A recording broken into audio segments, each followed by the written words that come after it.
Mesdames, Mesdemoiselles, Messieurs, chacun d'entre vous en vos titres et qualités, j'ai le plaisir de vous accueillir en cette journée de conférence-débat autour du thème « Patrimoine et authenticité » que le service de génie architectural et urbain de la faculté polytechnique de Lumont s'organise. Patrimoine et authenticité. Authenticité, mais qu'est-ce au juste l'authenticité ? Est authentique ce qui exprime une vérité profonde, ce qui est vrai. En ce sens, on peut rapprocher les notions de vérité et d'authenticité. Et en effet, authenticité et vérité sont plus que liées au point qu'on les confond trop souvent. Attachons-nous tout d'abord à la notion de vérité. Le mot vérité évoque principalement deux concepts. C'est d'abord ce que l'être humain a le privilège de pouvoir espérer atteindre dans son cheminement vers la connaissance. C'est également ce qui s'impose à lui sans qu'il en soit l'auteur, ce devant quoi il lui faut s'incliner, qu'il en soit satisfait ou pas, sans pouvoir espérer le modifier. À travers l'accès à la vérité, l'homme prend conscience de la puissance de son esprit, mais également de sa propre finitude. La vérité peut nous apparaître comme une valeur essentielle, mais également comme une révélation soudaine qui pourrait nous paralyser, à l'image du poisson torpille de Socrate. La découverte de la vérité nous force parfois à nous remettre en question, notamment par rapport à nos préjugés. Ainsi, comme le dit Friedrich Nietzsche, il faudrait mesurer la force d'un esprit selon la dose de vérité qu'il serait capable d'absorber impunément, plus exactement, selon le degré auquel il faudrait délayer pour lui la vérité, la voiler, l'adoucir, l'épaissir, la fausser. Dans sa lettre qu'il adressa en 1665 à von Bleyenberg, Spinoza aborde la vérité. Je lis. Parmi les choses qui ne sont pas en mon pouvoir, aucune n'a plus de valeur à mes yeux que d'avoir l'honneur de nouer des relations amicales avec des hommes sincèrement amoureux de la vérité.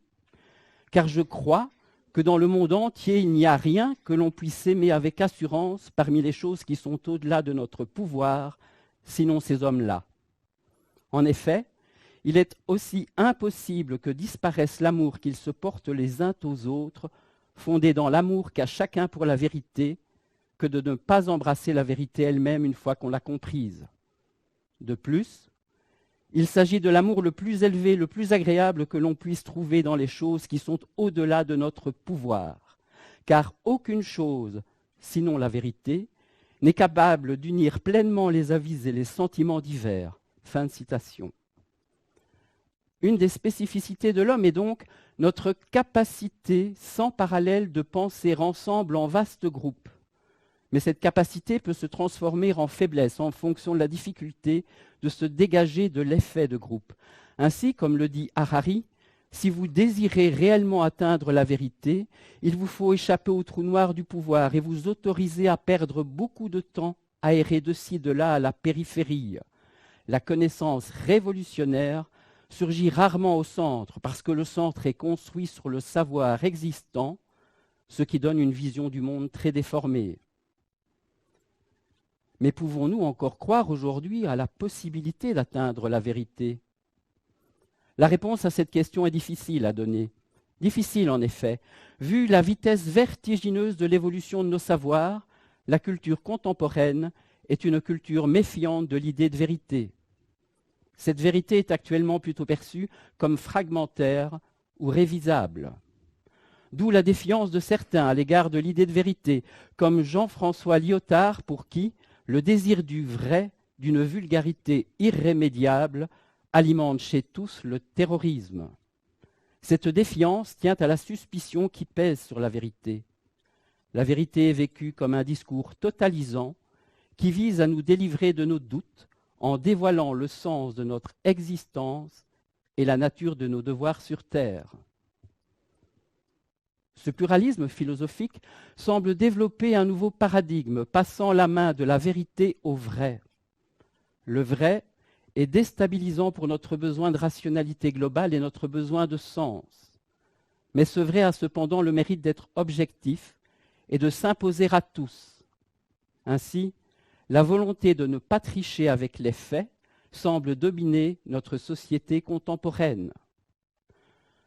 Je pourrais résumer l'évolution de la notion de vérité par ces mots. Paul Veyne affirme à la fois que chaque époque pense et agit à l'intérieur de cadres arbitraires et inertes, et que chacune possède un programme de vérité différent, assimilable à un style de l'imaginaire.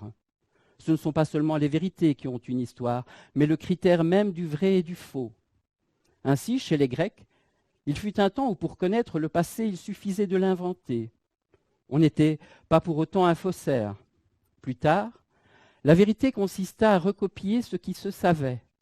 En fait, il faut remplacer l'idée de progrès linéaire de l'esprit vers la vérité par le constat d'une irréductible diversité des manières de penser et de définir le vrai. Il y a toujours du neuf, et ce neuf n'est ni vrai ni faux. Sinon, 5 millénaires de culture universelle seraient faux, et nous seuls, en la présente année, aurions le privilège d'être dans le vrai. Mais l'an prochain, pour l'exprimer autrement et sous forme d'un dilemme, entre la vérité et la culture, il faut choisir. Et l'authenticité, qu'en est-il alors? Outre le fait qu'elle exprime une vérité profonde, ce qui est vrai, on l'a déjà vu, l'authenticité désigne également une qualité intrinsèque telle qu'elle confère autorité aux personnes et aux objets qui la possèdent. Le terme authentique exprime la coïncidence entre la pensée et la parole, entre ce qui est conçu dans la conscience et ce qui est réalisé par la conduite extérieure. En un mot, il traduit l'identification entre l'être et le paraître d'une personne, d'une œuvre. Les gens éprouvent une terrible envie d'authenticité, mais ce qui est considéré comme authentique n'a pas besoin d'être vrai, n'a pas besoin d'avoir de réalité, révélait Francesca Elliott, cette américaine spécialiste de marketing. Ainsi, à l'époque qui est la nôtre, à l'ère des fake news ou de post-vérité, les faits peuvent faire l'objet de toutes sortes d'interprétations et même de réfutations. Les faits ont donc perdu leur fiabilité. En contrepartie, ce qui est exigé, c'est la sincérité. C'est cette sincérité qui est également demandée à l'âge de l'authenticité, successeur de celui de l'excellence et du mérite, sans toutefois les annuler, nous dit Luc Ferry dans son Histoire de l'esthétique, Homo aestheticus. Et il ajoute, de plus en plus, en effet, l'authenticité tend à n'être valorisée que lorsqu'elle s'accompagne soit du courage de la vertu, soit d'une puissance de séduction, donc lorsqu'elle est l'authenticité d'une richesse intérieure dont la manifestation suscite l'assentiment ou l'admiration d'autrui. L'authenticité personnelle de chacun nécessite le courage de la vertu, donc, de la fidélité à sa propre personnalité. Il convient de rester loyal aux valeurs et principes qu'on a adoptés et d'ajuster notre comportement en conséquence. C'est ainsi que notre vie trouvera son orientation et son unité. L'homme est ambivalent. Il dispose d'une part animale, subordonnée à des déterminismes instinctifs lorsqu'il agit selon son tempérament sans maîtriser ses passions, comme la colère ou la rancœur. Mais l'homme dispose également d'un psychisme de nature spirituelle. La volonté et l'intelligence y œuvrant avec liberté et conscience à la construction de l'être vers la maîtrise de sa propre activité. C'est là que réside l'authenticité humaine, dans cette coïncidence entre l'idéal de vie adopté et sa mise en œuvre librement choisie dans chaque situation concrète. L'authenticité serait donc une vertu par laquelle un individu exprime avec sincérité et engagement ce qu'il est vraiment. Cela concerne tant l'homme et le monde. Il n'y a donc pas d'authenticité, ni dans la fausseté, ni dans le mensonge, comme lorsqu'on pense une chose pour en dire une autre, ni enfin dans l'hypocrisie, comme lorsqu'on agit intérieurement d'une manière et d'une autre extérieurement. Bref, il n'y a pas d'authenticité s'il n'y a pas de coïncidence entre une réalité, une œuvre et son apparence extérieure. Ainsi, en architecture, convient-il de viser cette authenticité? Il s'agit en fait de mettre en adéquation l'expression architecturale avec la matérialité, tant dans son orientation tectonique, s'intéressant à l'idée constructive, à la structure, au geste et à la mise en œuvre de la matière, que dans son orientation atectonique, attachée tant aux effets visuels et à la dimension mentale qu'aux données ambientales. C'est bien entendu le cas également avec le patrimoine. Qu'elle soit qualifiée de conservation, restauration ou réhabilitation, toute intervention architecturale se doit d'établir un dialogue avec l'existant et l'authenticité de l'œuvre. Pour le spécialiste, cette quête de vérité s'apparente à définir le geste le plus juste qui respectera l'œuvre d'art et d'histoire. Sur le continent européen, depuis les théories de John Ruskin au XIXe siècle à la Charte de Venise rédigée en 1964 par le Conseil international des monuments et sites, la notion d'authenticité reste étroitement liée à la conservation de la substance matérielle du construit. Le document Nara, qui sera rédigé 30 ans plus tard, élargira le concept en considérant l'authenticité à travers le prisme des diversités d'interprétations culturelles, elles-mêmes fondées sur la transmission des coutumes et des techniques immatérielles. Face à la pluralité des interprétations, mais aussi nourrie par l'évolution des pensées et des pratiques, la quête d'authenticité n'est-elle pas une chimère? On l'a également dit pour la vérité. Un concept indiscutable et relatif, notamment à la lumière des éléments d'une stratification temporelle retenue pour transmettre un patrimoine aux générations futures. Conviendrait-il de penser cette authenticité comme mouvement et non plus comme résultat figé, ainsi que le courant dialectique l'a fait pour la vérité? Par ailleurs, qu'en est-il du rapport entre authenticité et usage de techniques modernes pour la conservation du patrimoine? Et pour paraphraser Paul Veyne, que je citais tout à l'heure, nous faut-il choisir entre authenticité et progrès? C'est tout l'objet de la conférence débat de ce jour, dont le programme est divisé en 3 sessions thématiques. L'authenticité à travers l'histoire, conserver l'authenticité et l'utilisation des technicités d'hier et d'aujourd'hui pour restituer ou reconstruire une authenticité. En parallèle, une session de poster permet aux chercheurs actifs dans le domaine du patrimoine de présenter l'avancée de leurs recherches dans l'une de ces 3 thématiques. Vous aurez l'occasion de discuter avec eux entre les 2 sessions de cet après-midi. Je tiens ici à remercier tous les membres de mon service qui ont œuvré à la préparation de cette journée et tout particulièrement le professeur Laurent de Bayeux ainsi que Philippe van der Maren, Chiara Fuccelli et David Bale. Je vous souhaite une excellente journée. Alors, au moment où il ne reste plus que 27 mois pour reconstruire Notre-Dame encore plus belle qu'avant, comme le président de la République l'a annoncé au lendemain de son incendie, la question qui nous préoccupe ce jour n'est pas tant celle du respect du délai, mais bien de savoir si les propositions de conservation du patrimoine sont aujourd'hui bien en adéquation avec notre temps. Quelque radicales, originales et inventives que puissent être les propositions soumises, y compris celle de la conserver dans son état de ruine, il est quasi certain que la cathédrale Notre-Dame sera reconstruite à l'identique. La question du traitement réservé aux monuments et patrimoines demeure sujette à controverse depuis ses origines. En la matière, les origines sont situées au XIXe, 2 protagonistes au moins. D'un côté, Viollet-le-Duc, pour qui il est souhaitable de redonner à un édifice ancien sa forme parfaite d'origine, voire une forme plus parfaite encore.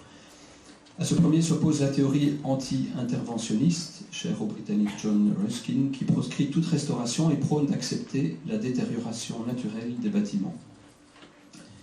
Les idées de Viollet-le-Duc et Ruskin ont-elles fait du chemin ou pas? Sont-elles à relire à la lumière de leur époque ou de notre temps? Pour pouvoir situer le débat actuel, nous avons invité 2 professeurs, tous 2 architectes et spécialisés dans l'histoire de l'architecture.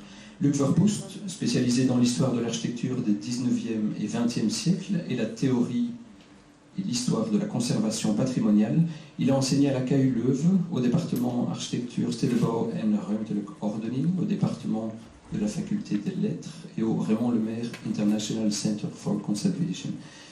Il a été président du Monumentenwacht Vlaanderen, membre fondateur de Decomomo Belgique, membre de la Commission royale des monuments et sites. Ses recherches et publications couvrent une grande partie du champ architectural, mais pas seulement. Ce sont les arts et l'histoire, la science et l'ingénierie qui font partie des liens qu'il établit. Et le décrire comme spécialiste est donc beaucoup trop réducteur. Pour Marc Dubois, quant à lui, il a enseigné l'histoire de l'architecture dans les facultés d'architecture de la KU Leuven, Gand, Bruxelles, Henri van de Velde Institute à Anvers. Aujourd'hui président de Decomomo Belgique, il a aussi été membre de la Commission royale des monuments et sites des régions West et Oost-Vlaanderen, membre de jury, rédacteur, commissaire d'exposition, dont le pavillon belge à la Biennale de Venise en 1991. C'est aujourd'hui à travers plus de 41 revues étrangères, 190 publications et le prix Ultimas, Vlaams Cultuurprijs pour architecture, en 2008, qu'il nous apporte son regard circonstancié sur l'architecture. Lorsqu'il a reçu le prix Ultimas, le jury l'a décrit comme activiste critique, toujours prêt sur les barricades pour la recherche d'une qualité architecturale, esthétique et la reconnaissance du travail d'architecte comme processus créatif. Vous êtes ce jour-là intervenu en disant que l'architecture est aussi ce qui n'est pas construit, entendu le contexte et sa résonance. L'architecture est aussi ce qui n'est pas construit. Pour moi, cette phrase est intéressante pour illustrer cette matinée avec vous deux autour du construit, déconstruit, reconstruit, ou jamais construit. Le premier intervenant est M. Luc Fortus.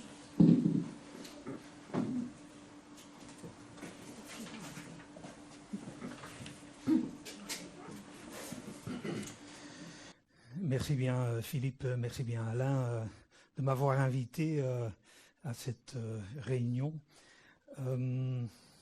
Ceci n'était que pour attirer votre attention, si jamais nécessaire.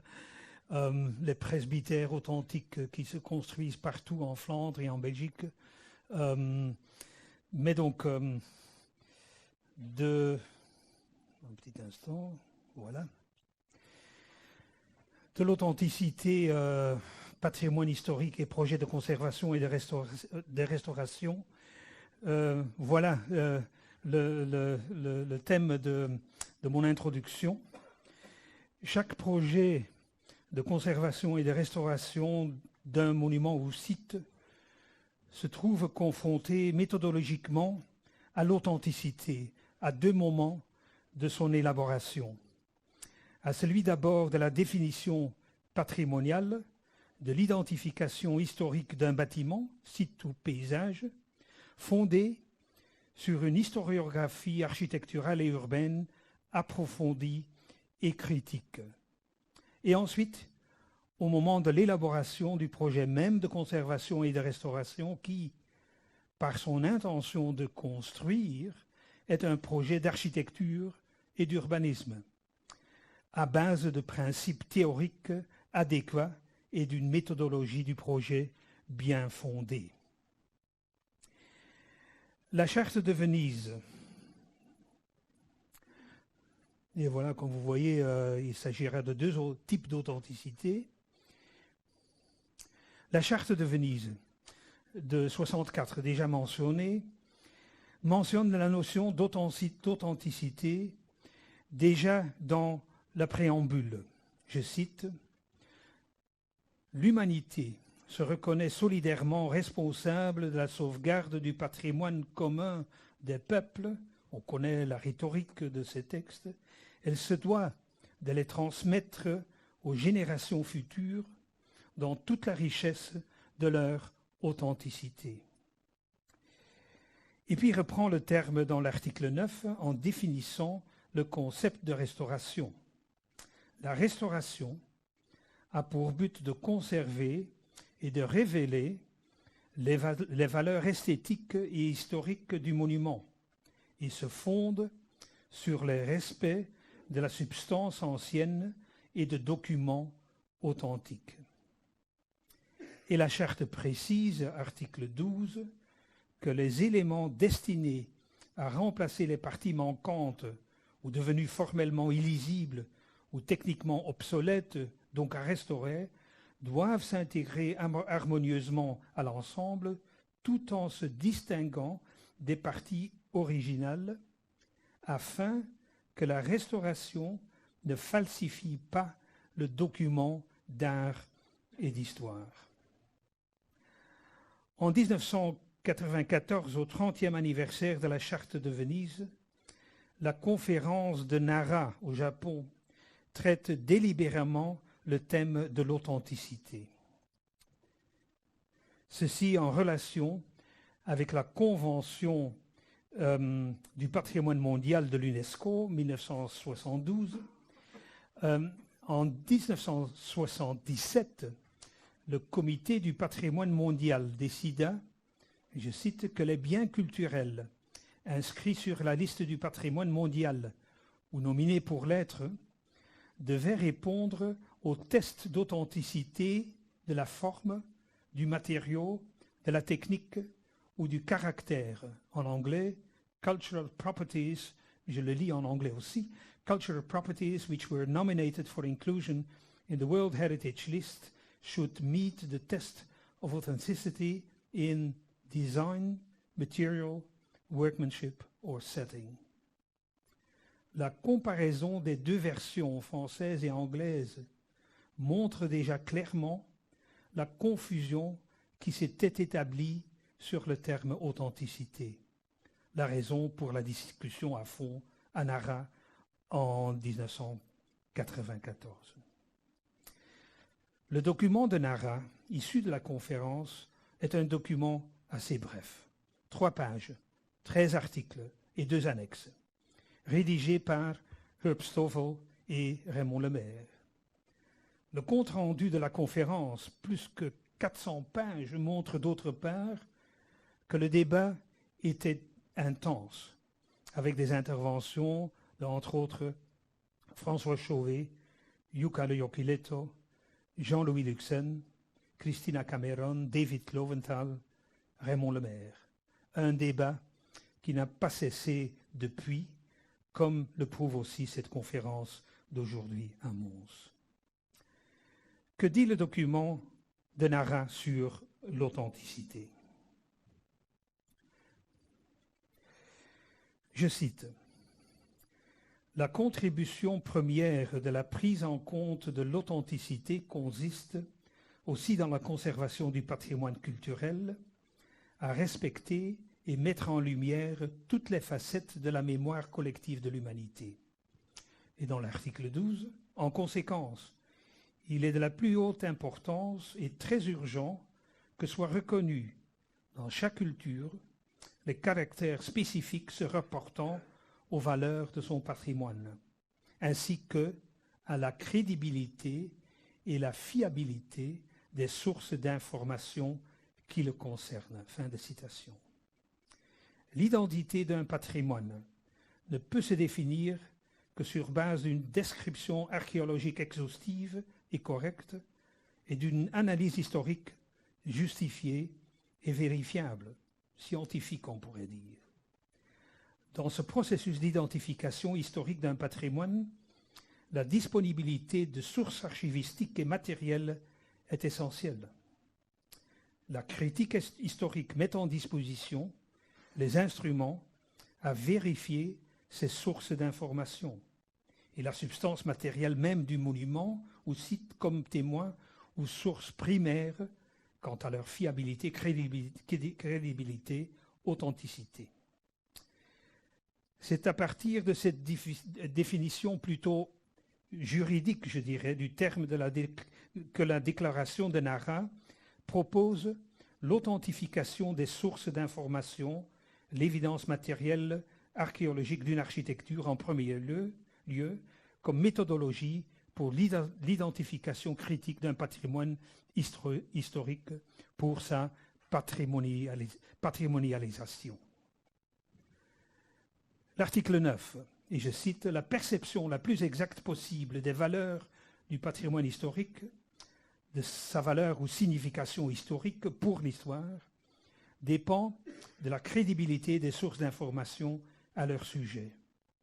Leur connaissance, leur compréhension et leur interprétation, et voilà la triade méthodologique de la psychologie et des sciences sociales en allemand, beschreiben, verstehen, erklären, d'écrire, comprendre, expliquer, par rapport aux caractéristiques originelles et subséquentes du patrimoine, à son devenir historique, reconnaissant ainsi la stratification historique de tout monument ou site historique, ainsi qu'à sa signification,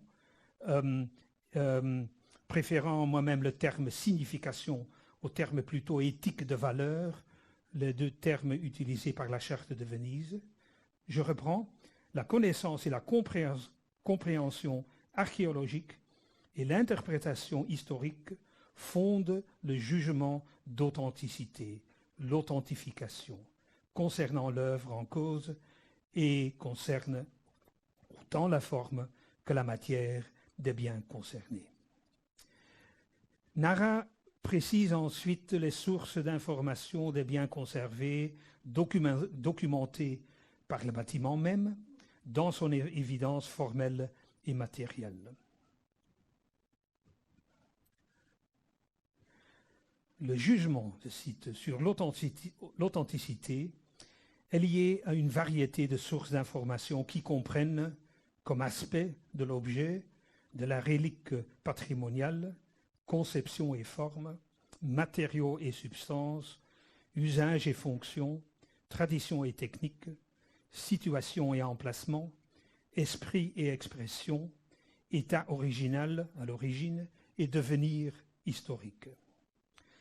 Le bâtiment ou le site conservé dans leur matérialité même est décrit et identifié et expliqué minutieusement de par l'archéologie et l'analyse historique, sont l'évidence, la matière, la source primaire dans ce processus critique de leur authentification, supportée davantage par d'autres sources secondaires archivistiques qui documentent son histoire, documents littéraires, iconographiques, etc., à soumettre à la même critique historique d'authenticité. Ainsi, Nara, et je cite l'article 13 à nouveau, l'utilisation de ces sources authentifiées offre la possibilité de décrire, comprendre et expliquer le patrimoine culturel dans ses dimensions spécifiques sur les plans artistiques, techniques, historiques et social, ce qui était déjà introduit par l'article 3 de la Charte de Venise comme valeur historique et esthétique. Elle nous permet, reprenant Nara, cette perception plus exacte de ces valeurs qu'on attribue à ce patrimoine comme décisive justification de la conservation d'un patrimoine historique. Une première conclusion selon Nara. L'article 10. Petit instant. Voilà.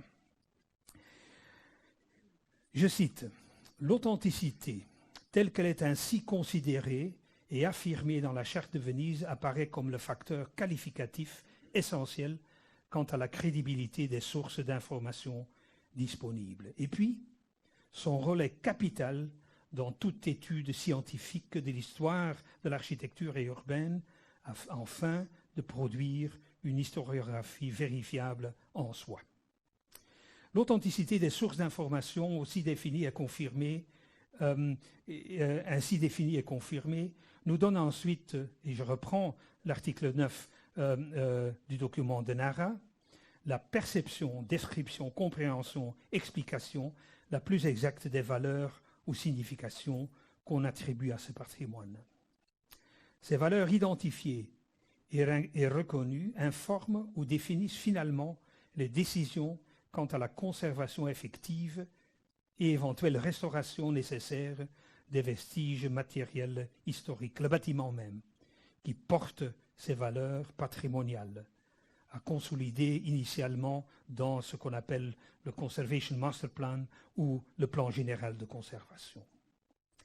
C'est à ce premier niveau primordial et contraignant de la documentation et de l'identification précise et correcte des aspects et dimensions d'un bâtiment ou site historique et de la perception la plus exacte des valeurs d'un patrimoine historique sur base de sources d'informations crédibles et fiables que l'authenticité entre initialement en jeu, s'impose impérativement en tout projet de patrimonialisation.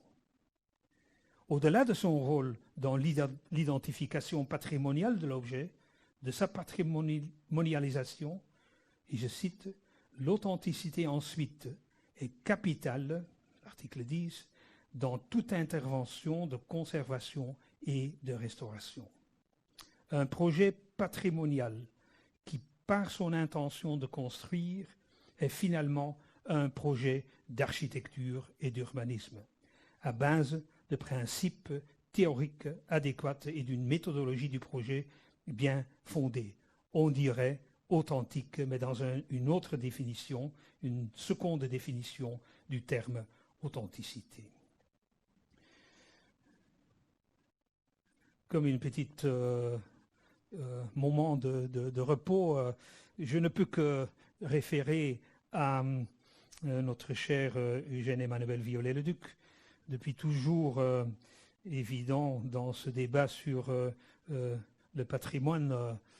Il y a le projet incroyable, un de ses premiers projets, 1840, de la Madeleine à Vézelay.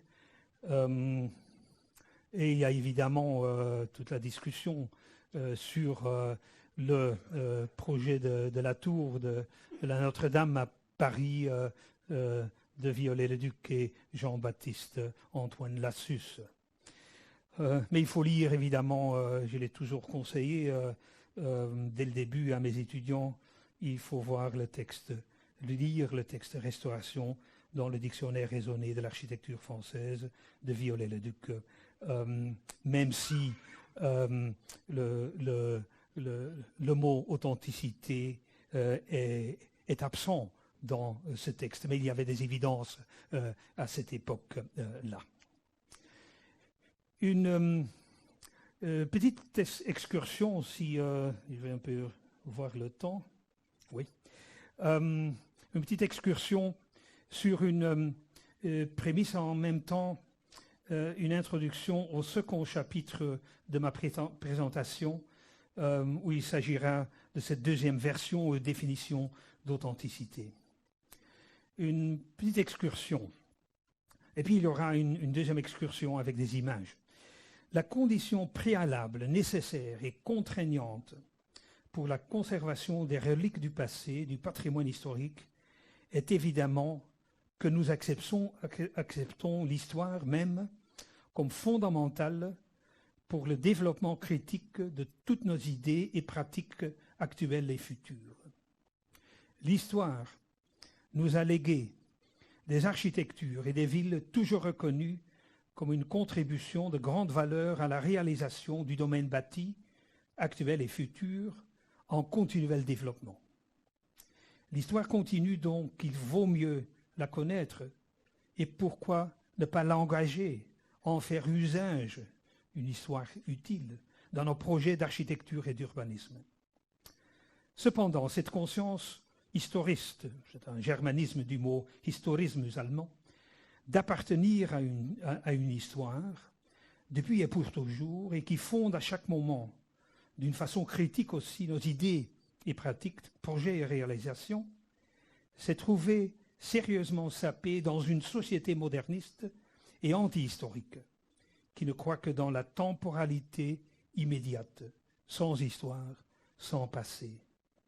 L'histoire niée radicalement comme contre-productive, une sorte de conscience historique sans histoire, une histoire immédiate et sans durée.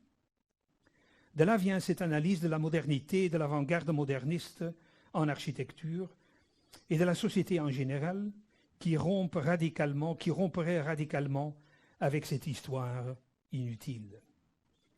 Hilde Heinen insiste sur la transitoriness, le caractère transitoire de l'architecture moderne, inspirée par les écrits de Walter Benjamin, David Boyle, Alessandro Ferrara et, en ce qui concerne le patrimoine moderne, considéré comme une contradiction dans les termes, David Lowenthal. Et de Marshall Berman, sa publication All that is solid melts into air. Tout ce qui est solide se volatilise. Le titre de son livre bien remarqué à l'époque, publié en 1982, et dont le titre vient du manifeste communiste de Marx et Engels. De là, sa conclusion de Hilde Heinen de l'impossibilité intrinsèque de patrimonialiser, conserver, restauration le patrimoine moderne, une architecture moderne qui intrinsèquement ne peut pas devenir histoire patrimoine. Cette analyse pourrait être valable au mode conditionnel quant à cette approche de l'architecture radicalement fonctionnaliste et constructiviste, matérialiste même, des années 20-30 dans le sens de Walter Gropius ou Hannes Meyer, ou de la nouvelle objectivité allemande et hollandaise de l'époque.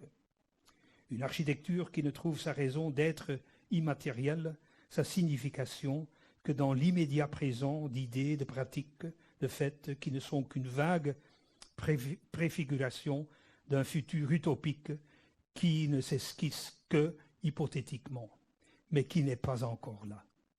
Je reconnais évidemment la valeur et la nécessité, la pertinence même, et l'effectivité potentielle de cette théorie radicalement moderniste d'architecture et d'urbanisme, mais non pas comme des pensées sauvages, mais bien sûr comme des théories et pratiques à contextualiser historiquement, reconnaissant leur historicité, conscients même d'appartenir à une histoire, d'ailleurs jamais sans un engagement envers l'histoire, dans la construction des théories et de l'architecture et de la ville même.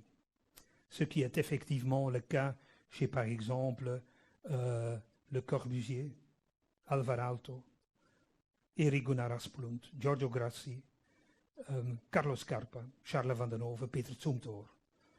Et même notre cher Rem Koolhaas semble rejoindre les historistes.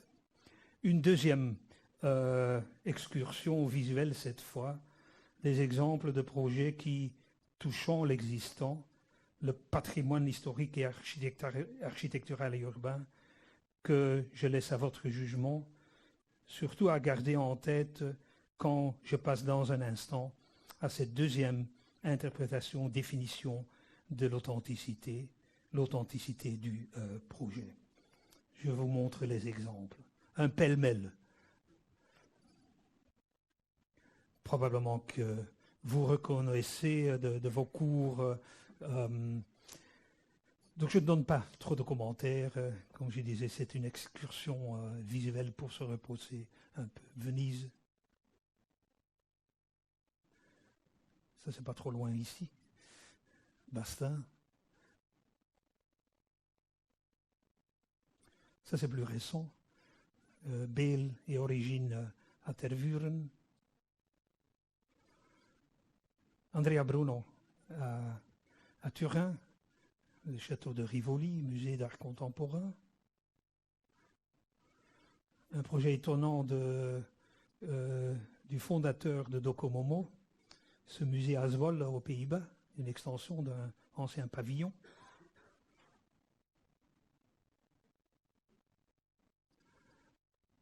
Berlin, Chipperfield.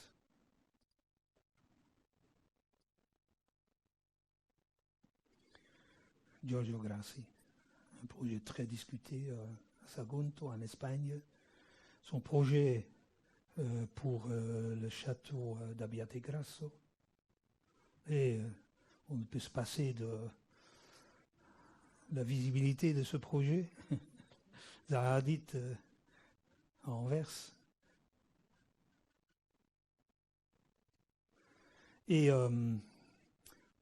des projets du bureau Nova à Hasselt, l'ancienne prison, son projet pour le cabinet d'estampes du musée Plantin-Moretus à Anvers, et un projet qui vient de se terminer, assez impressionnant, du pavillon d'entrée du musée Gruthuse à Bruges.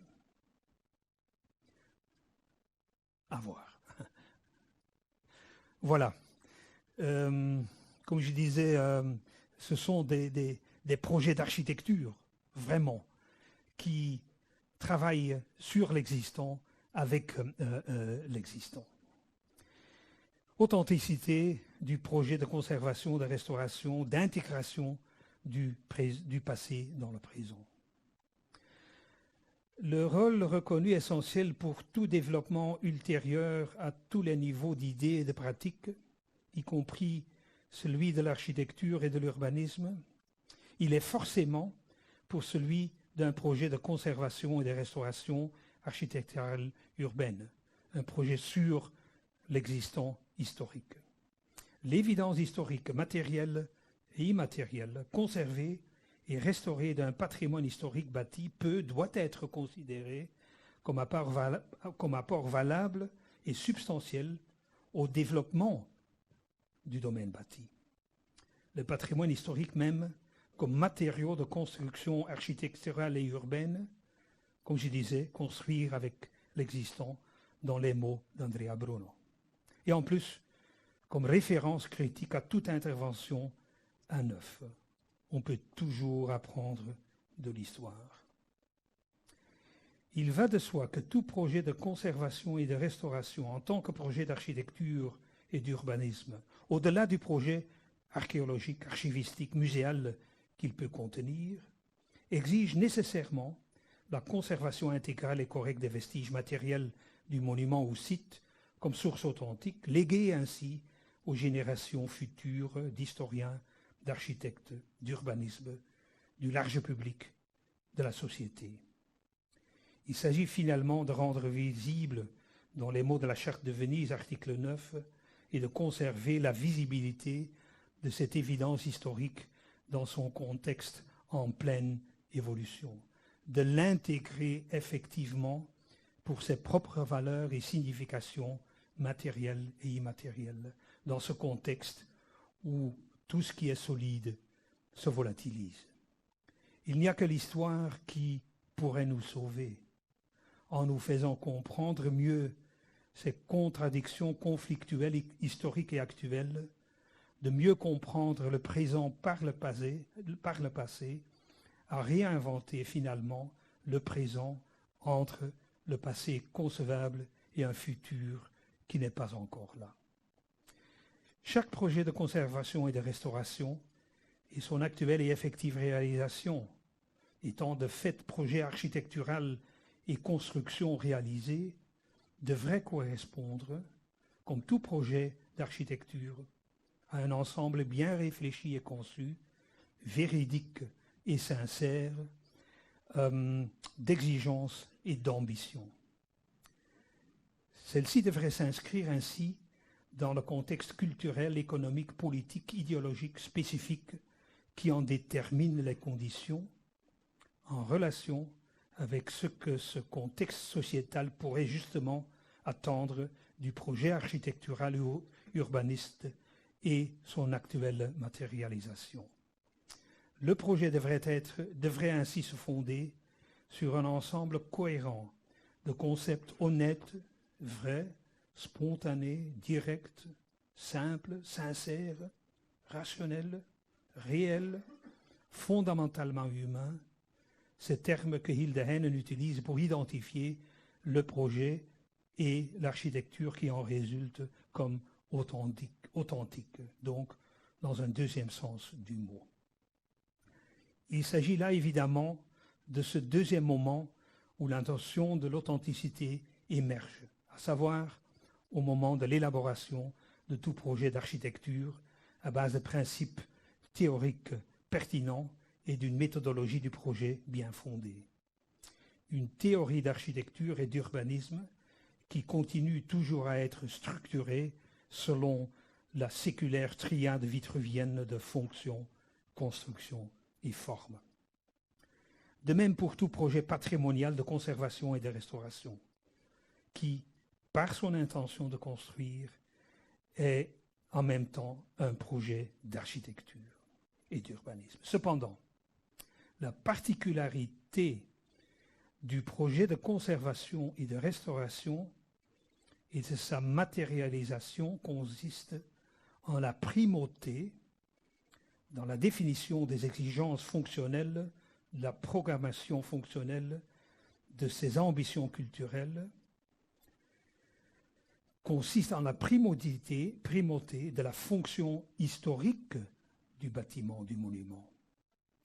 Je reviens à cette prémisse de l'acceptation et de l'engagement de l'histoire comme dimension essentielle de tout développement ultérieur et de sa valorisation effective, par l'intégration de sa substance matérielle et son immatérialité dans le contexte architectural urbain actuel en continuelle et inévitable transformation.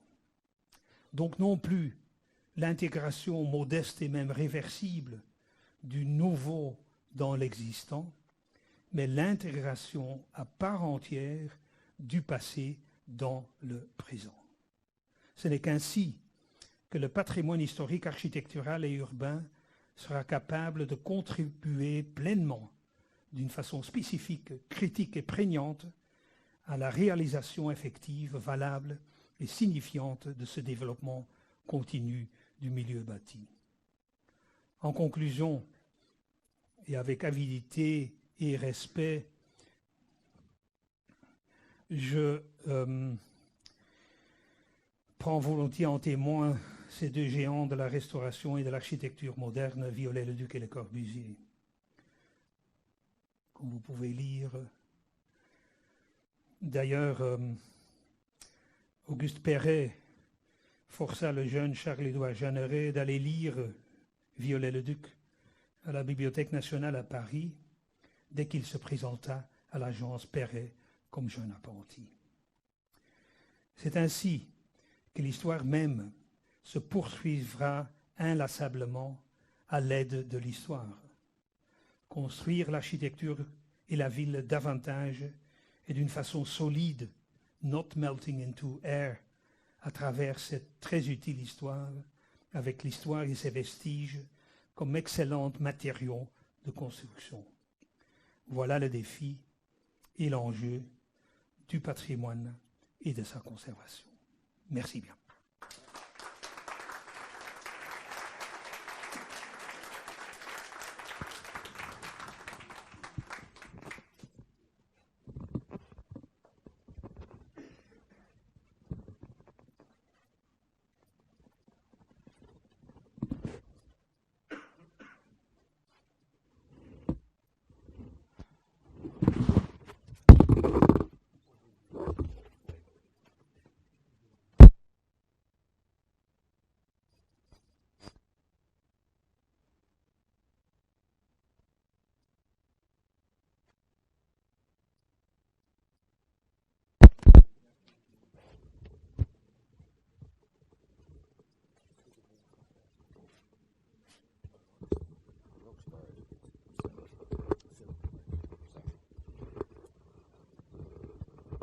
C'est comme ça.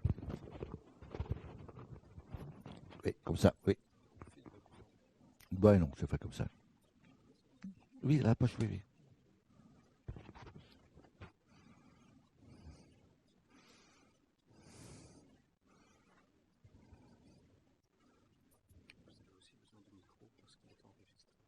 Ah oui, comme ça. Ok.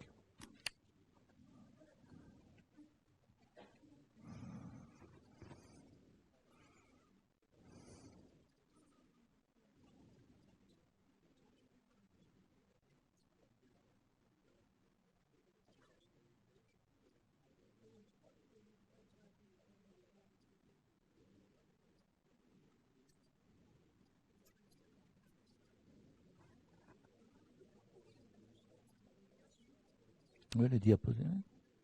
Le diaporama en haut, ouais. Non?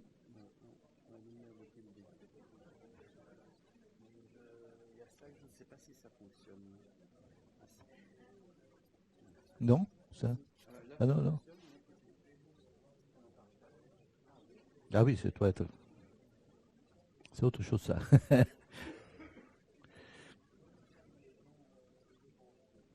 Comme ça, oui, je pense que c'est. Oui. Et ça marche? Oui. Oui, oui, c'est bien comme ça.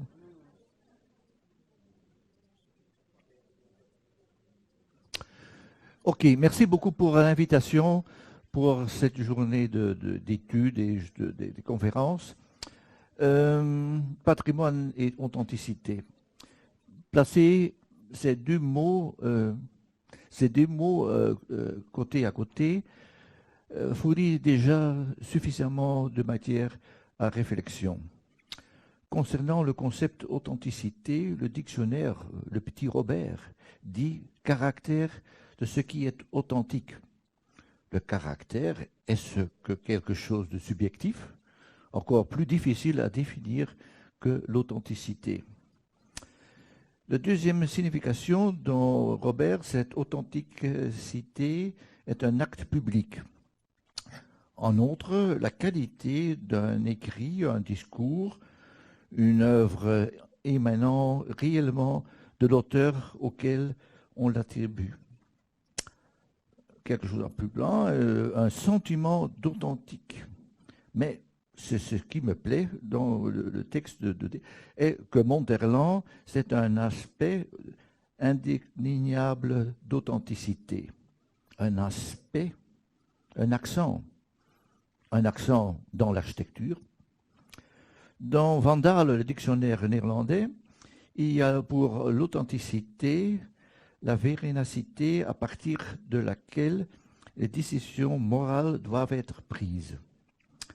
Donc il y a aussi l'aspect sur un manuscrit, mais ce qui est souligné, représentation dans le style, avec des instruments de l'époque à laquelle une pièce a été composée. C'est de musique ou c'est de l'architecture.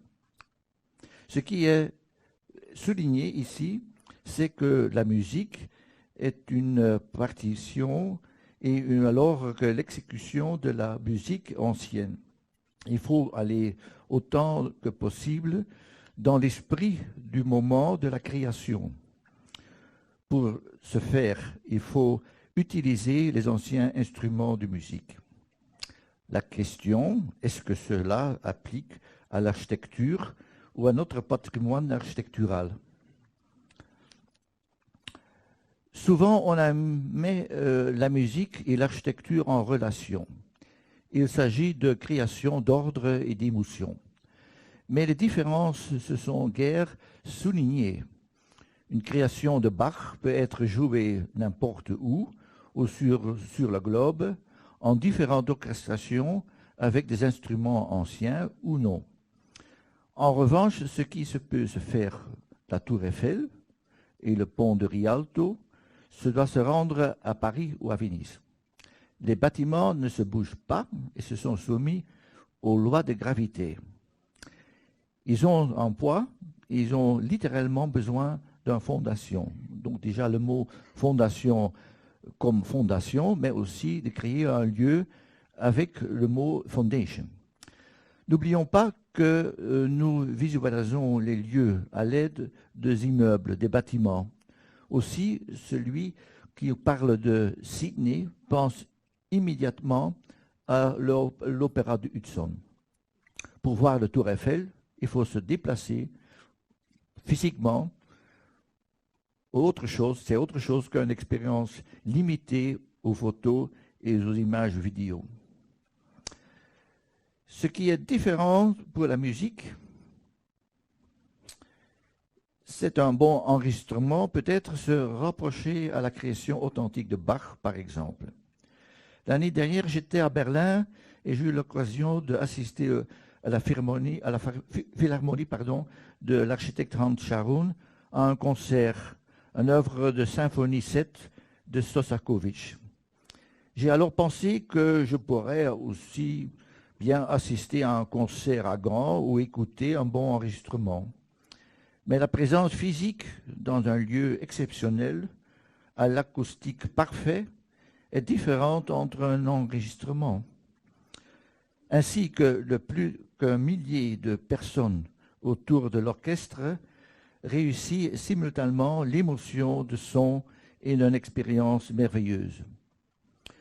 Toutes les salles de concert qui ne sont pas aussi célèbres de celui de Berlin, où l'authenticité que fait Scharoun avec ce bâtiment.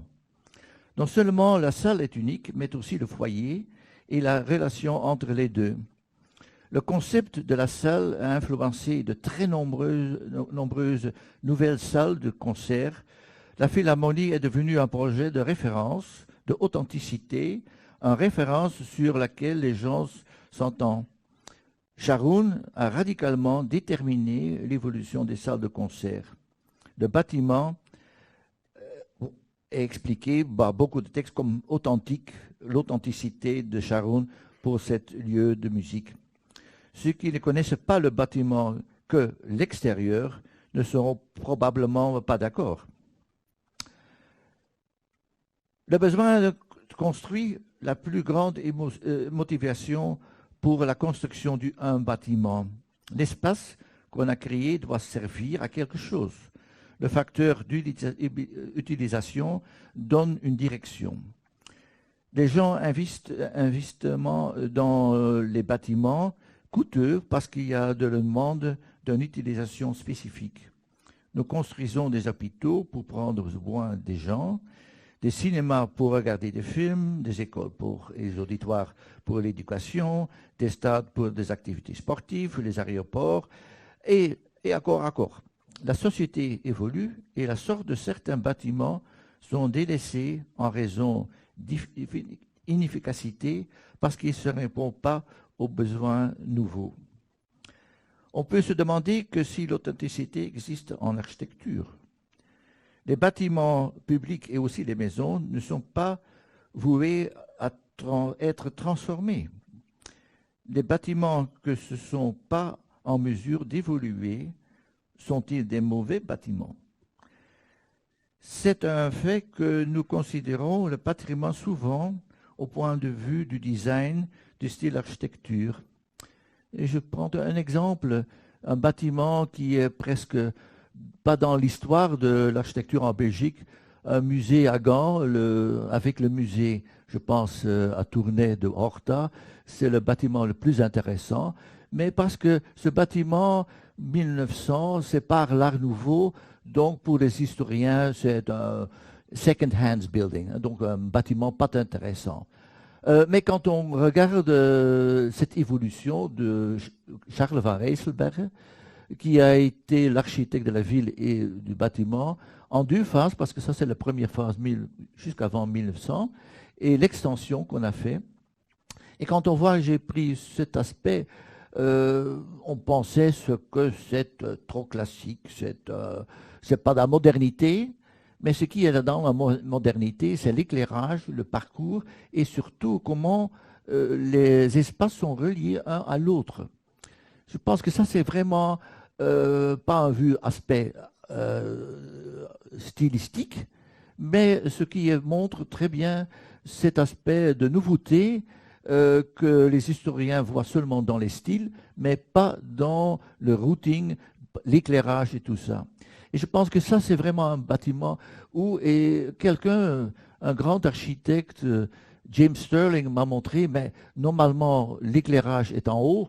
Van Rijsselberghe, c'est ici, au milieu, pour avoir plutôt un grand plus d'éclairage dans l'aspect. Donc l'authenticité, il n'y a pas beaucoup de musiques qui ont utilisé ce type d'éclairage dans un bâtiment pareil.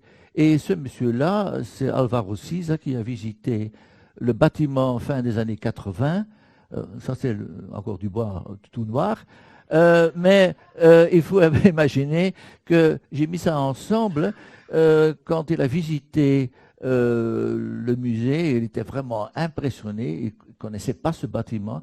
Mais quand on voit le double espace d'exposition dans l'école d'architecture, ça revient de Gand. Donc il faut imaginer que beaucoup de gens regardent ce bâtiment seulement avec les colonnades, ici l'entrée, mais ça, celui-là, et un autre, un dessin que César m'a envoyé, un dessin pour moi, pour dire que salut Alvaro, et pour dire qu'à Gand, c'est ce bâtiment-là. Et l'autre monsieur qui m'a expliqué beaucoup de ce bâtiment, pas sur les styles de ce bâtiment, mais de l'espace, c'est monsieur James Stirling, que j'ai pris cette photo un an avant qu'il était mort, en 92 ou 93, je pense. Aussi, il faut dire que parallèlement des nouveaux défis sociaux, nous débarrassons souvent du patrimoine bâti et nous cherchons d'autres destinations. Au lieu de démolir, le processus de recyclage et de rénovation est créé pour donner ce qui existe un avenir significatif. L'architecture est le miroir de notre temps Le nouveau défi, le nouveau matériaux, une nouvelle méthode ou norme de construction impose par la société directement le résultat final. Mais aussi l'ambition du client, le maître d'ouvrage et le talent de l'architecte et de l'ingénieur, médiant la création de nouveaux patrimoines et dans la réutilisation intelligente de bâtiments anciens. Je montre aussi ici, vous connaissez peut-être tout le monde, ce sanatorium de Alvar Aalto, mais qui est depuis très longtemps plus de sanatorium. Donc c'est devenu un hôpital et ça c'est le projet, l'ensemble. Et quand on voit qu'il est restauré, mais quand on voit en haut, il n'y a plus de lits. Donc il y a, cette fonction est complètement, on ne peut pas mettre de lits sur ce site-là. Et qui est intéressant, on a restauré 2 ou 3 chambres pour montrer l'intérieur de ce sanatorium de Alvar Aalto. Donc toute cette infrastructure n'est plus dans les autres chambres dans ce bâtiment. Les hôpitaux du XIXe siècle, la typologie de pavillon a été délaissée. À Gand, ces bâtiments ont reçu une nouvelle destination pour l'enseignement et une grande infirmerie médiévale a été transformée en salle de concert. Est-ce que c'est une salle de concert parfaite? Non. De certains exemples de réutilisation souvent ont été donnés une nouvelle destination pour jouer un rôle dans une société en mutation. Ce rend l'architecture si fascinante, je trouve. Lorsque la fonction expire, les gens commencent à chercher de nouvelles options. Au XIXe siècle, constitue un tournant pour différents aspects de notre civilisation. La façon de voir l'environnement bâti a radicalement changé. À partir du romantisme et le sentiment national crescent, les gens avaient de plus en plus considération pour le passé et des reliques matérielles qui n'en sont parvenues. Il y avait une admiration pour la grandeur de la culture architecturale. La prise de conscience que de nombreuses constructions ont été démolies pendant la Révolution française et que, qui restait, était dans un état très délabré, a donné une impulsion pour étudier et restaurer le patrimoine. Tout le monde connaît le grand, déjà dit, l'écrivain français Prosper Mérimée, inspecteur des monuments français, et l'immense vague d'opérations de sauvegarde nationale pour sauver les cathédrales et les châteaux. Pensez-vous à Pierrefonds ou à l'église Vézelay que Luc Verpoes a déjà montré. L'œuvre est aussi très importante, mais certainement aussi l'aspect des publications de Viollet-le-Duc ont été également très importants pour introduire ce terme monument qui a reçu des sens aussi en restauration. Je montre aussi un autre exemple qui est aussi vraiment pas en restauration, c'est presque en reconstruction, la Porte de Halle à Bruxelles. Et ceci, c'est intéressant, c'est l'aspect de, on peut voir ici Thiers, Trèves, Trier, cette ville romaine avec, tout le monde connaît cette... et ce qui est intéressant, c'est que un bon exemple, c'est donc autrefois une fierté de la ville, cette ville romaine. Un dessin de 1600 nous offre une image complètement différente. Une partie de la porte de la ville a été utilisée pour construire une église au-dessus. La porte à Nigra était si large qu'il était possible de transformer cette porte en ville d'église. Par ordre de Napoléon, l'église a été démolie et la porte de la ville a apporté à nouveau. C'était un actuel. L'état actuel est-il identique à ce que les Romains ont construit? Question. Quelle est l'authenticité de cette construction? Les gens ont-ils retrouvé l'état original au XIXe siècle? Je ne pense pas. La question des bâtiments est déterminée par l'esprit du temps. La reconstruction radicale est d'aujourd'hui hors de question. Celui qui étudie l'histoire constante dans le passé est une grande liberté qui a pris pour recevoir une situation authentique Ce quiconque voit la photo de restauration des châteaux de Comte, des comtes de Flandre à Gand, et je vais vous montrer ça. Ça, c'est encore des maquettes qu'on peut voir dans le musée de Thièves. On voit très bien pourquoi on pouvait construire une église entre ces murs-là. Et ça, c'est le château à Gand. Il faut imaginer, ça, c'était utilisé au 19e siècle comme usine. Alors ça, c'est le château d'aujourd'hui. Donc il faut imaginer combien de photos qu'on pris toujours de ce château par des gens qui viennent du Japon, du Chine ou quelque part, mais ça, c'est le commencement du château. Et pour voir que c'est un changement aussi de l'architecture après le XXe siècle, et ça, vous connaissez certainement, ça c'est le bâtiment, le seul bâtiment qu'on a encore en Belgique de Le Corbusier. C'est une photo que j'ai prise avant la restauration. Et il faut imaginer, c'était construit à un moment donné, quand Le Corbusier a reçu ce projet. C'est le seul bâtiment, c'est que pendant la construction, ce n'était pas permis d'utiliser un enduit plat. C'est pourquoi un enduit de ciment avec des granulats grossiers a été choisi. À cause des problèmes techniques majeurs, Guillet a pris la décision de découvrir l'extérieur d'ardoise sombre. Alors, de la restauration, Georges Baines et l'administration ont décidé de donner aux façades un enduit plat, comme Le Corbusier avait initialement prévu. Donc la maison a été donc restaurée comme elle n'était jamais été. C'est intéressant de montrer ça. Et bien non, c'est celui-là. Et ça passait pas. Ça c'est Georges Baines, c'est pas Le Corbusier, il faut dire un peu. Donc comment cette sorte d'authenticité relation entre ça, c'est le bâtiment de Corbusier, de Hesseling à Gand, la maison qu'il a construite en 1931. Et ce qui est intéressant chez Hesseling, c'est un document ici qu'on voit très bien.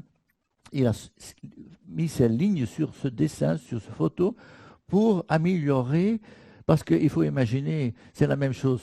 À 3 ans, c'était presque une ruine. Et alors, il a ajouté des panneaux très minces en pierre bleue sur cette façade, comme un laboratoire qu'il a fait pour la grande poste d'Ostende. Donc, il y a ici ce dessin très intéressant pour voir comment, 48, comme des détails de pierre. Alors, il n'a jamais écrit quelque chose sur le concept du bâtiment, Hesseling, mais il a écrit 2 articles concernant les matériaux, et donc il faut imaginer, ça c'est ça, et ça c'est le dessin. Et un autre bâtiment qui est restauré aujourd'hui, de Hesseling, c'est à Deurne, tout près d'Anvers, c'est maison Peters de 32, vraiment très Corbusier, on veut dire les Piolotti, il y avait aussi solarium et un toit jardin, et il faut imaginer ça sans isolation, le plâtre ça devient très problématique. Et ce qui est intéressant, c'est que quand on voit les dessins, Hesseling, c'est un dessin dans les archives de Hesseling, il prend ça ici comme beige. C'est assez difficile. Hein? Est-ce que c'est du beige ou c'est du jaune, hein? Donc, il y a des documents, pas beaucoup, mais la restauration a fait 2 phases. Ça, c'est le 32. Ça, c'est le projet qu'on a fait début de 2000. Hein? Mais la première phase, c'était la restauration, mais encore avec le chambre qui était le jardin en haut et le solarium en haut. Et on a utilisé ces recherches de couleurs, mais on voit ici très bien, mais c'est encore fermé. Et la deuxième restauration, on a pris plutôt cet aspect jaune, qui est beige. Donc, je pense que le plutôt intéressant pendant la restauration, c'est naturellement l'aspect des couleurs, mais je pense aussi de rouvrir cet aspect de deux, parce que ça, le Corbusier n'a pas fait à Stuttgart, les deux ensemble. C'est un jardin, mais aussi le solarium en haut. On a ouvert ce solarium et qu'on a retrouvé que le bleu était le bleu, le ciel bleu sur ce lieu-là. Et pour montrer aussi qu'il y a une sorte de bâtiment qui est très intéressant, je vais vous montrer quelque chose sur le bâtiment à Heidelberg. C'est un site incroyable, c'est le site du château de Heidelberg. Et quand on entre la porte d'entrée de ce grand château à l'intérieur, on a ici un bâtiment. On a construit ce bâtiment comme petit magasin pour les touristes, pour que les touristes arrivent ici et pouvaient acheter des tickets, tout ça. Mais ça, c'était presque, quand on voit ça, une sorte de magasin qu'on peut voir en ville de Heidelberg. Et Max Dudler, l'architecte, a eu le projet pour le deuxième maison, deuxième centre pour les visiteurs, et c'est ce bâtiment-là. Et je pense que ça, c'est un exemple très intéressant, qu'on pouvait dire, de troisième possibilité, parce qu'il faut dire que dans l'ensemble de ce projet, c'est autre chose que ça. Et je pense que les architectes vont directement voir qu'il y a cette nouveauté, mais cette nouveauté est vraiment reliée avec l'ensemble des matériaux, les toitures, une sorte d'épaisseur de construction que Max Dudler a utilisé pour ce projet-là. Et je pense que ça, c'est vraiment un aspect très important dont on voit le processus de projet dans le site même, que Max Dudler a fait aussi un autre château en Allemagne, qui a reçu le premier Grand Prix d'architecture en Allemagne. C'est son deuxième projet dans un site très important historique, dans l'aspect historique, et c'est ce bâtiment qu'on peut dire dans l'ensemble. Un exemple que j'ai montré, c'est donc cet aspect, un exemple récent que je vais montrer, c'est Max Dudler, en raison du choix des matériaux, de la composition et de la volumétrie. Ce bâtiment est certainement banal pour le grand public. Ici, aucun spectacle architectural qui se démarque. L'architecture sert de contribution à la continuité historique. Pourtant, ce n'est pas une imitation d'une construction antérieure. Je décris ça comme une troisième voie, comme je considère également l'intervention de David Chipperfield à Berlin. Sa vision sur das Neues Museum, que vous connaissez certainement, que déjà montré Luc. Je pense que la charte de Venise de 1964 a eu de nombreux effets positifs, mais néanmoins mis trop de l'accent sur la promotion d'un contraste visuel entre le bâtiment existant et le nouveau ajout. L'affichage explicite s'est fait au détriment de la continuité historique. Comme image finale, je vous montre le dessin et les photos du design de Frank Gehry, qui a réalisé pour le musée Insel à Berlin dans les années 90. Au nom d'une modernité dynamique, tout contexte historique a été rejeté. Heureusement, Berlin n'a pas opté pour une image spectaculaire, mais pour une intervention contemporaine basée sur un concept de continuité sans opter pour un remake. Une peinture de Picasso est authentique. Si ce n'est pas ça, c'est une contrefaçon. Peut-on parler d'une contrefaçon lorsque un immeuble sera modifié par un autre architecte? Un bâtiment a une dimension totalement différente parce que les gens prennent littéralement et figuralement possession du bâtiment à un certain moment. Ce temps est lié au monde d'alors, avec une diversité de facteurs. La question se pose, Ces facteurs temporels doivent être, ou peut-être, gelés au nom de l'authenticité. Un bâtiment n'est pas comme un corps sujet des mutations et des ajustements très éloignés de l'original. Et je montre ça, c'est le projet que papa vous le connaissez, c'est le Insel avec Altes Museum van Schinkel, das Neues Museum, et le projet de Frank Gehry, qu'on voit ici, qui ferme tout vraiment, éliminer presque le vue du pont vers les deux bâtiments importants, le Neues Museum et le bâtiment de Schinkel.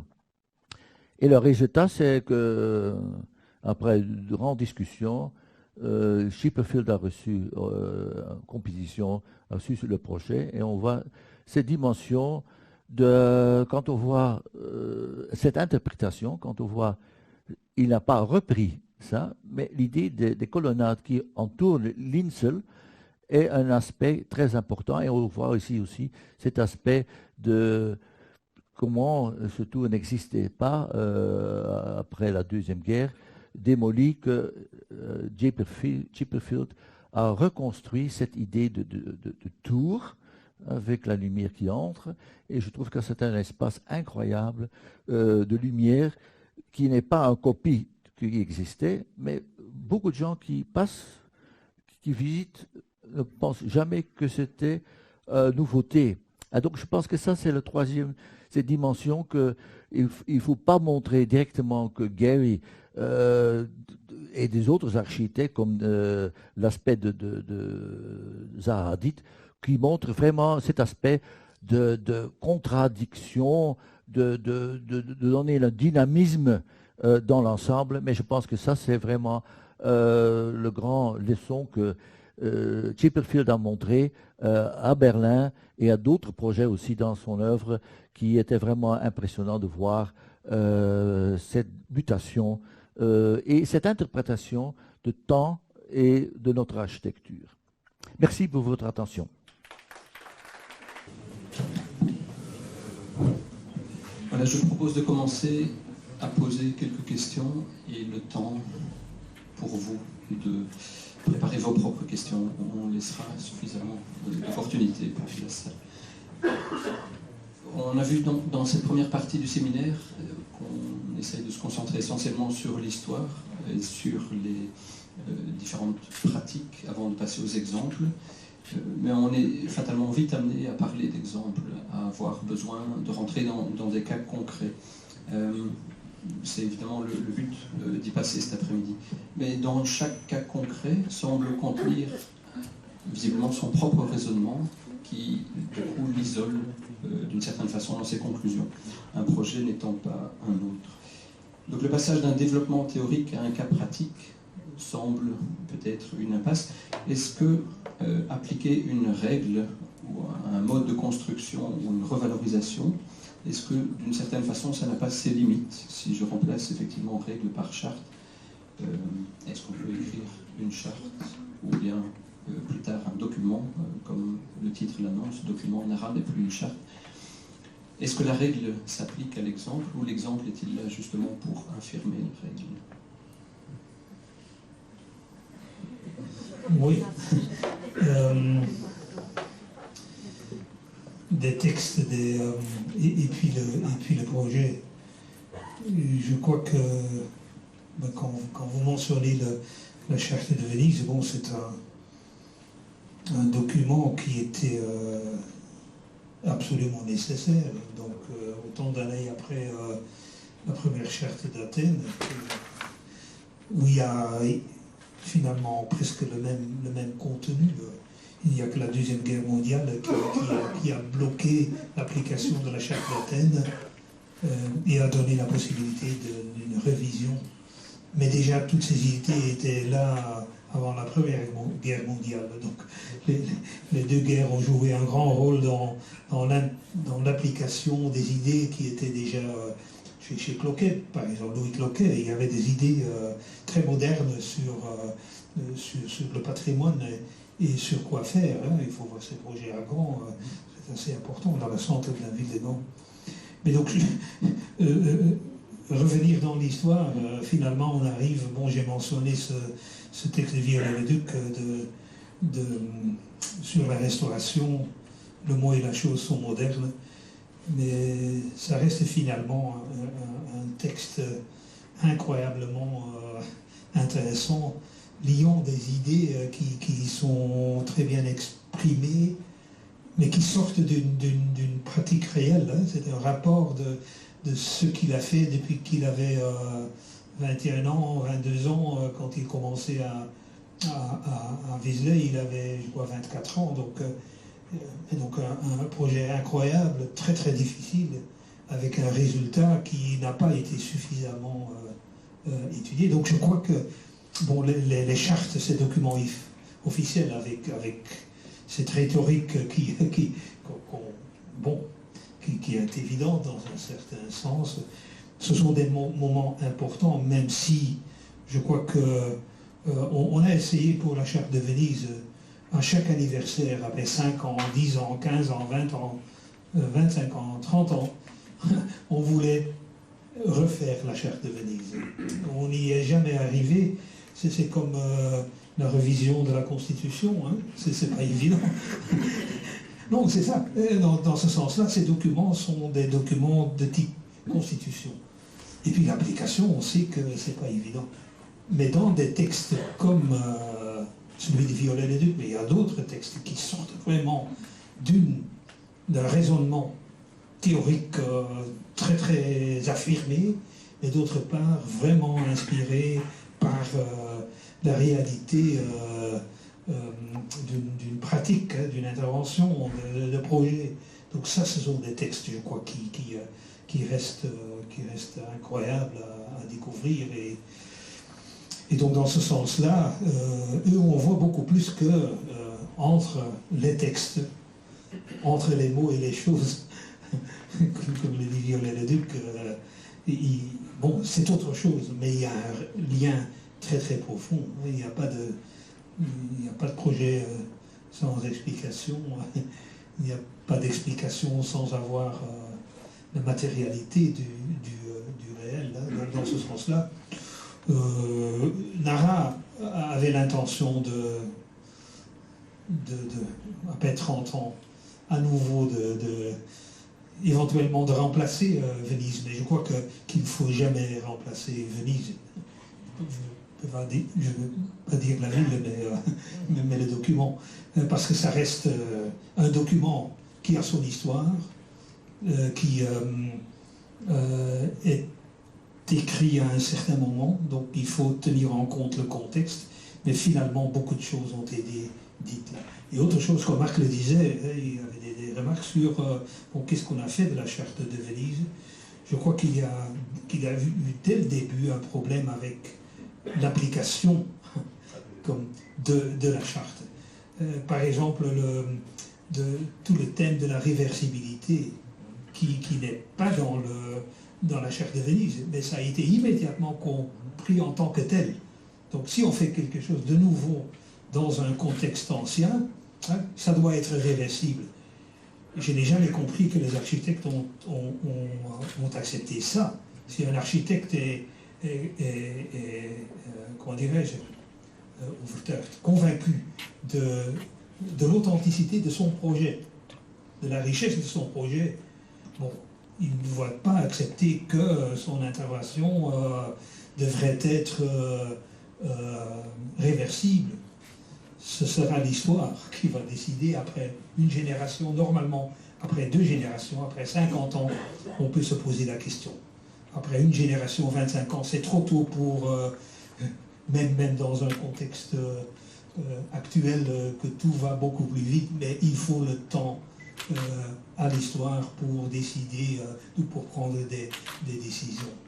Et donc, un exemple de l'application de la charte de Venise, et on parle de la charte de Venise parce qu'il y a un chapitre sur la conservation, ce qui est évident pour le patrimoine, la restauration, si nécessaire, à des conditions, mais on parle aussi d'addition. Et là, c'est un élément qui n'a jamais été vraiment apprécié dans l'application de la charte de Venise pour se retirer dans uniquement la conservation et la restauration, les additions, ok, réversibles et tout ça. Mais parce que explicitement, les additions sont là pour, s'il y a des raisons techniques et esthétiques, pour ajouter quelque chose qui ne trouve pas leur solution dans le bâtiment même, il faut le faire dans une architecture de son temps.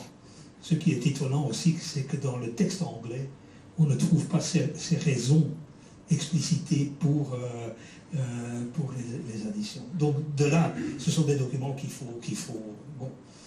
sont importants, mais l'important c'est dans l'élaboration des projets. J'ai l'impression d'avoir commencé la deuxième conférence, mais excusez-moi. Non, mais je pense que c'est aussi les années 60, il faut prendre aussi le temps, ce sont les années de Golden 60s, où cette perte de l'histoire, pour beaucoup d'architectes, et aussi dans les écoles d'architecture, on faisait dans cette période-là des projets, pas des bâtiments, mais des mégastructures. Donc tout cet aspect qui a commencé des années 60, mais au même moment en Italie, cet aspect de retrouver l'aspect des villes, avec Rossi et avec d'autres, a donné vraiment...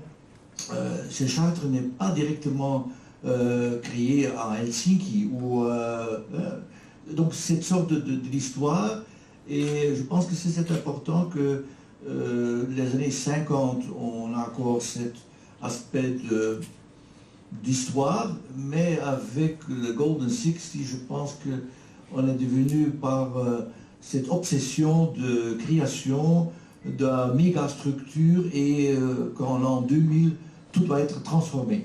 Donc cette sorte et je pense que... Table rasa. Et je pense que ça, c'est tout, on peut dire, j'ai toujours dit aux étudiants, la fin des années 60, c'est pas 69, 70, c'est 73, 74, avec la première crise, où, après cette crise, on a créé le jour des monuments aussi.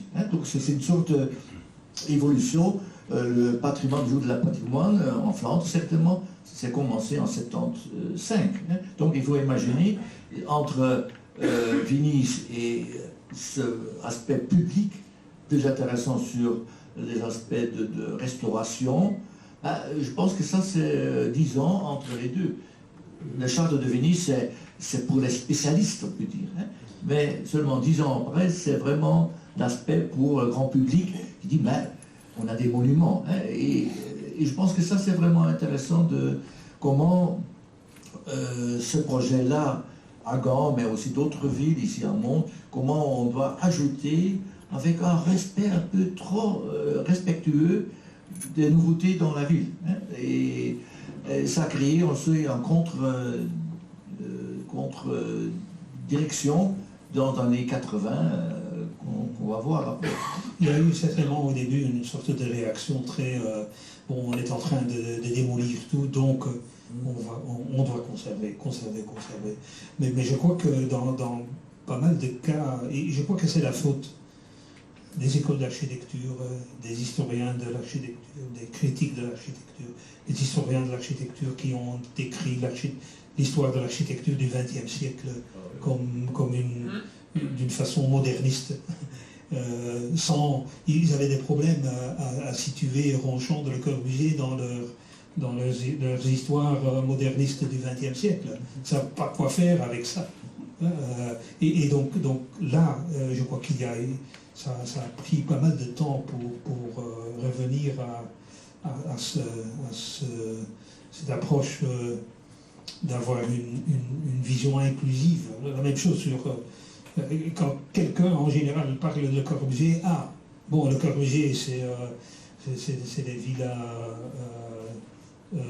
des années 20, mais la présence de la conscience historique dans le développement des idées de Corbusier est étonnante. Il n'est pas historien, Mais sa lecture de l'histoire de l'architecture, qui n'est pas probablement archéologique et historique, mais tout de même incroyablement important pour l'architecture qu'il fait.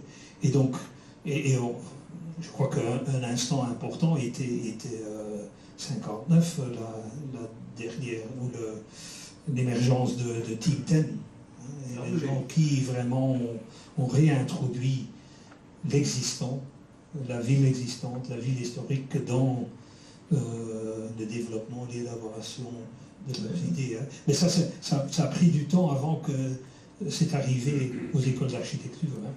Oui, au même moment, quand on a commencé l'enseignement, c'était Archizoom, c'était le futur, c'était plug-in, plug-out. Et imaginez, c'était vraiment pas faire des bâtiments, c'est faire ce que leur réalisation, c'est vraiment le centre Georges Pompidou, c'est une structure, et on peut faire ça avec une bibliothèque ou un musée, c'est la même chose. En même temps, on visitait les premières choses, c'est vraiment aux Pays-Bas, avec Van Eyck, des choses à Zwolle, qui dit, mais il y a l'enseignement. Ou en Angleterre. Ou en Angleterre aussi. Donc on a cette sorte cette dualité entre cette croyance d'un futur comme Archizoom, qui n'a jamais construit quelque chose. Mais Peter Cook était l'homme le plus riche parce que les dessins étaient une valeur incroyable. Donc il faut imaginer, c'est devenu une architecture de dessin, d'image, d'esprit aussi, mais qu'on n'a jamais construit presque.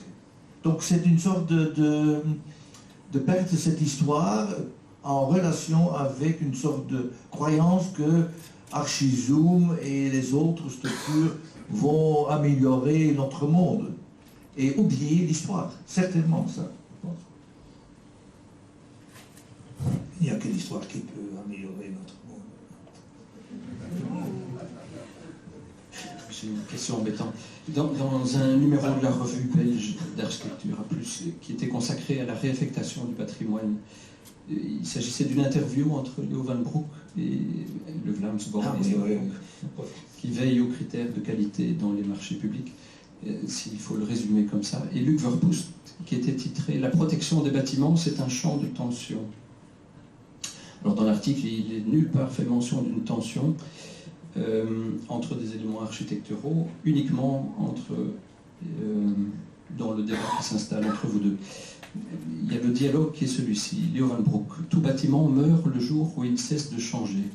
Luc Verpoest, ce n'est pas vrai. On ne peut pas en faire un postulat de base. Conserver, par contre, c'est possible. Lorsqu'on traite de conservation du patrimoine, changer n'est pas une condition suffisante et ce n'est par ailleurs pas toujours indispensable. Il est par contre nécessaire de conserver, même si parfois cela ne suffit pas. S'agissant de patrimoine, voici la chronologie qui s'impose. D'abord conserver, si nécessaire et si possible restaurer, et enfin intervenir pour des raisons techniques ou esthétiques, afin de compléter ce qui est inhérent au projet d'architecture contemporain. Un peu plus loin, Leo Van Broek, imaginez une maison baroque avec un magnifique intérieur, le terrain voisin à l'abandon depuis des années devient une place publique. Le restaurateur de la maison baroque et l'entrepreneur chargé d'aménager la place décident ensemble de remplacer par un mur vitré la façade latérale aveugle, dont l'intérieur comporte des lambris et des cheminées. Ça permettrait de voir à l'intérieur, comme dans une maison de poupée. Il faudrait donc plus acheter de billets d'entrée pour visiter la maison baroque et tout le monde pourrait en profiter. Pour moi, ça confère une plus-value au monument. On donne de la visibilité à l'esprit du passé pour que monsieur tout le monde en profite. Luc Verpoest, tu mets trop l'accent sur le côté spectaculaire du résultat. Je me demande comment trouver des arguments pour motiver un tel projet. Leo Van Broek, s'il s'agit de la dernière maison de cette période, alors non, mais si on sait qu'il en existe encore 500, c'est évidemment acceptable. Luc Verpoest, je trouve que ce raisonnement manque totalement de précision. Et ce n'est pas parce qu'on a déjà protégé un bâtiment d'une période précise qu'on ne doit plus protéger un bâtiment équivalent. J'arrête les citations. Un aspect caricatural ou provocateur apparaît évidemment dans chaque intervention du Vlaams Bouwmeester, comment montrer le patrimoine, comment tronçonner un bâtiment pour le pousser vers le futur, la définition d'un nouveau critère de valorisation qui est la quantité, ce à quoi vous répondez pour compléter sa formation par une méthodologie déjà mise en place et vous concluez, Luc Verpoest, Pour cela, il faut un savoir-faire que ne possèdent pas les architectes qui n'ont en poche que leur diplôme.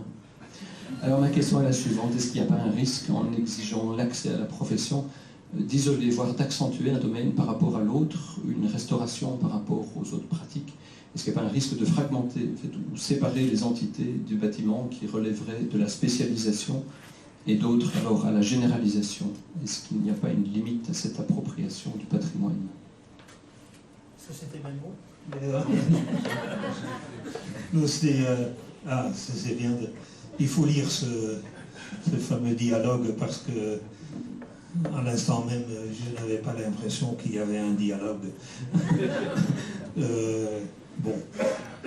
Mais donc, la dernière chose pour se particulariser un domaine, ben je crois que ce n'est pas ça. Moi, je crois que déjà, comme on disait que dans l'enseignement de l'architecture, l'histoire commençait à disparaître.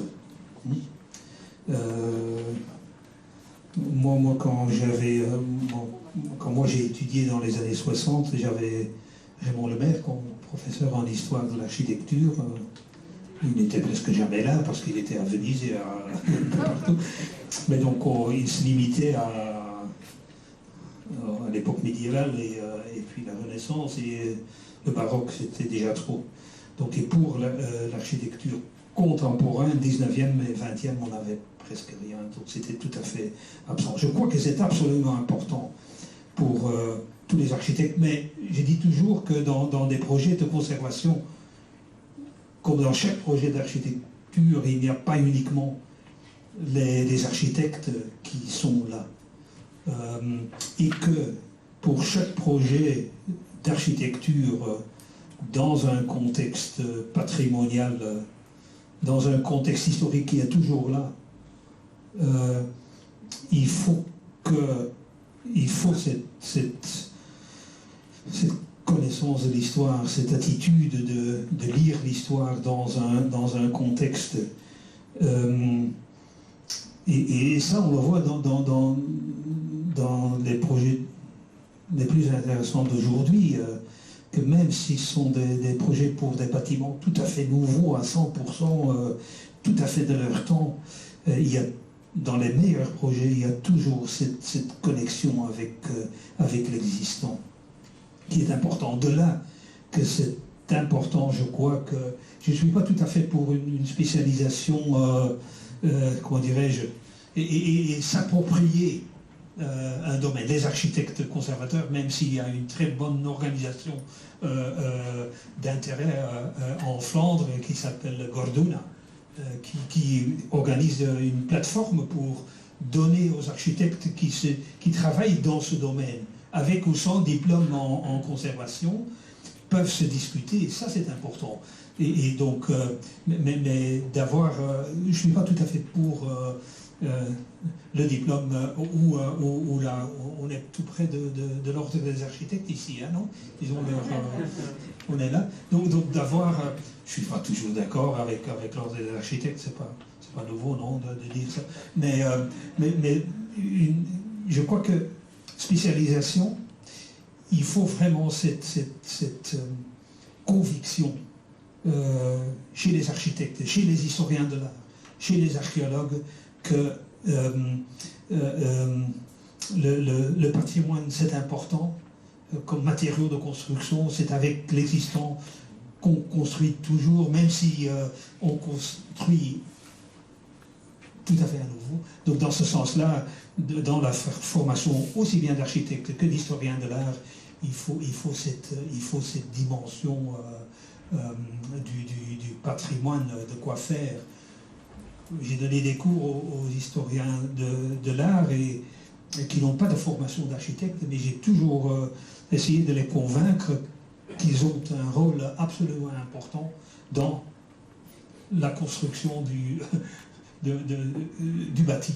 Et j'ai d'ailleurs choisi explicitement de donner mon cours d'introduction en conservation pour les historiens de l'art et les architectes dans la même salle, pour pouvoir à chaque fois dire, bon, vous n'êtes pas seul, vous êet il y en a d'autres. Donc dans ce sens-là, je crois que... mais bon, il faut lire le dialogue un peu sourd entre Léo Van Broek et moi-même. Je pense aussi, Luc, que c'est dans l'histoire de l'architecture, réutiliser, à donner dans nos villes cette superposition de qualité. Hein. Donc alors je pense que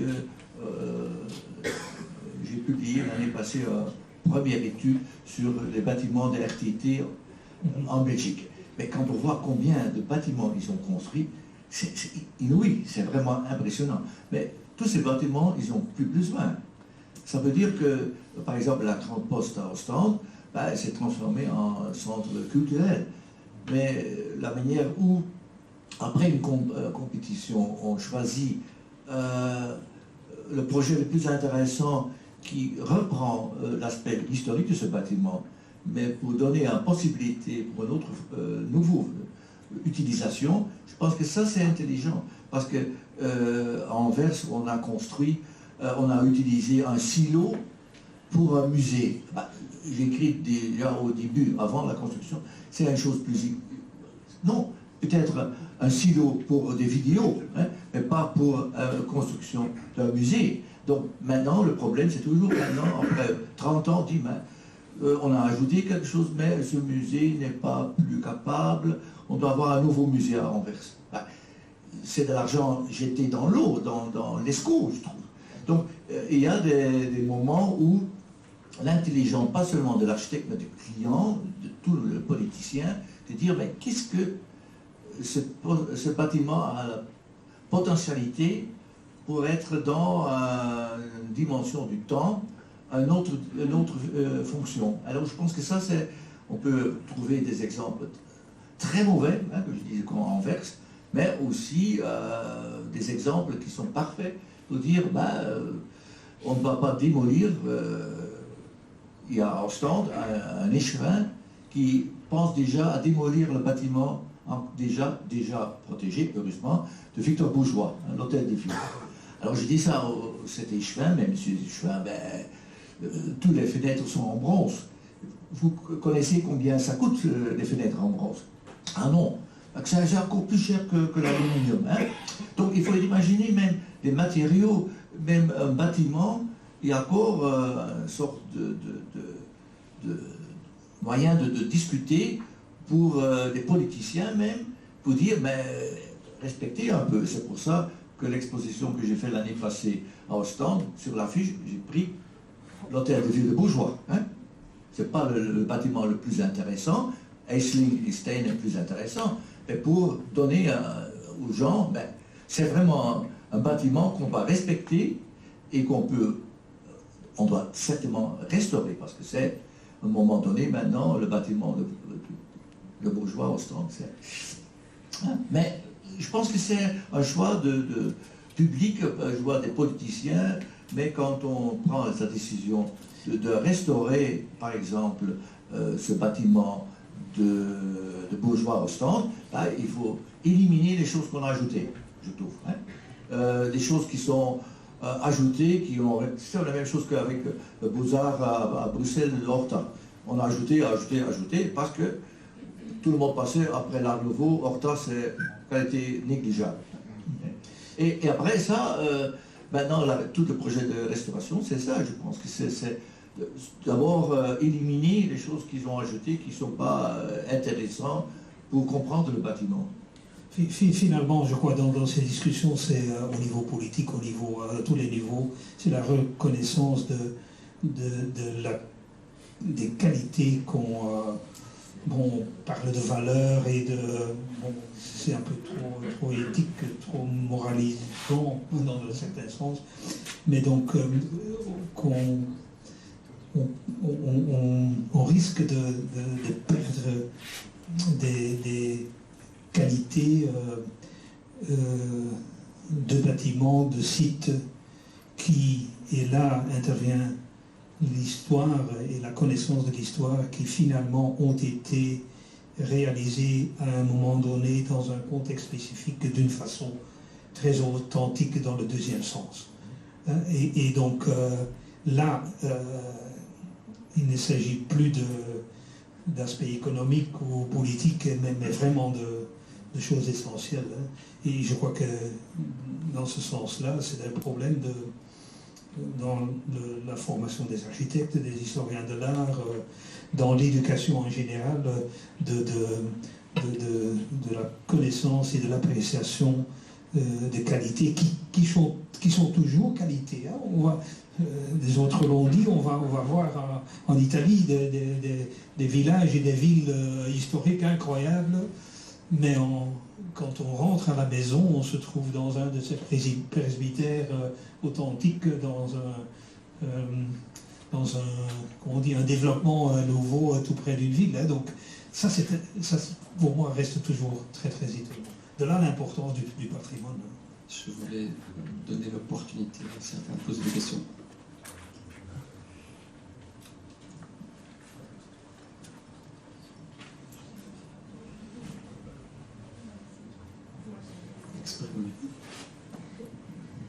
Mais donc, vous suggérez peut-être une espèce de... Il faudrait une pédagogie commune pour... comment faire pour que tous ces intervenants dans le patrimoine puissent s'entendre en fait quelque part, parce que c'est ça le nœud de la question que vous suggérez, c'est de dire ça serait bien justement que les politiciens comprennent, que les intervenants comprennent, que les historiens, que les architectes travaillent tous ensemble, et donc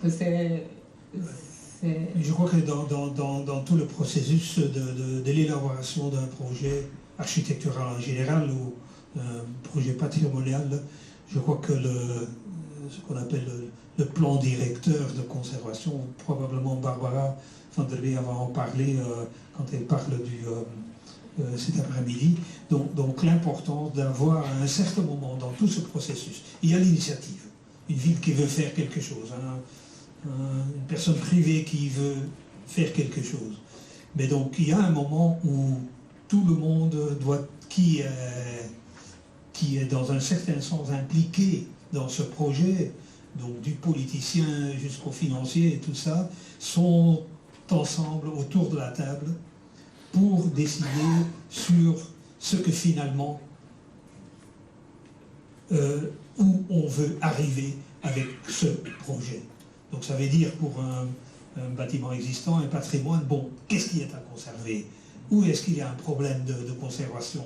Est-ce qu'il faut avoir l'espace pour ajouter? Mais d'abord, pour un projet patrimonial, partir de ce qui est essentiel dans l'existant, hein, parce que bon, la règle est toujours qu'il faut adapter la nouvelle fonction au bâtiment et pas l'inverse.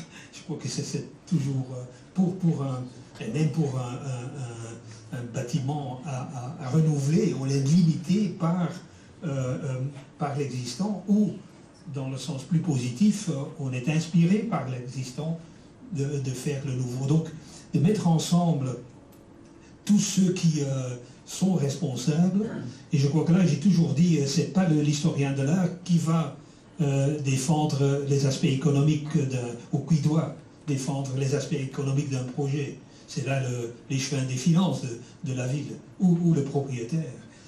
Mais c'est l'historien de l'art, l'architecte, les experts du projet finalement, qui doivent défendre, dans le cas d'un projet patrimonial, l'existant et les qualités, et ce qui est essentiel.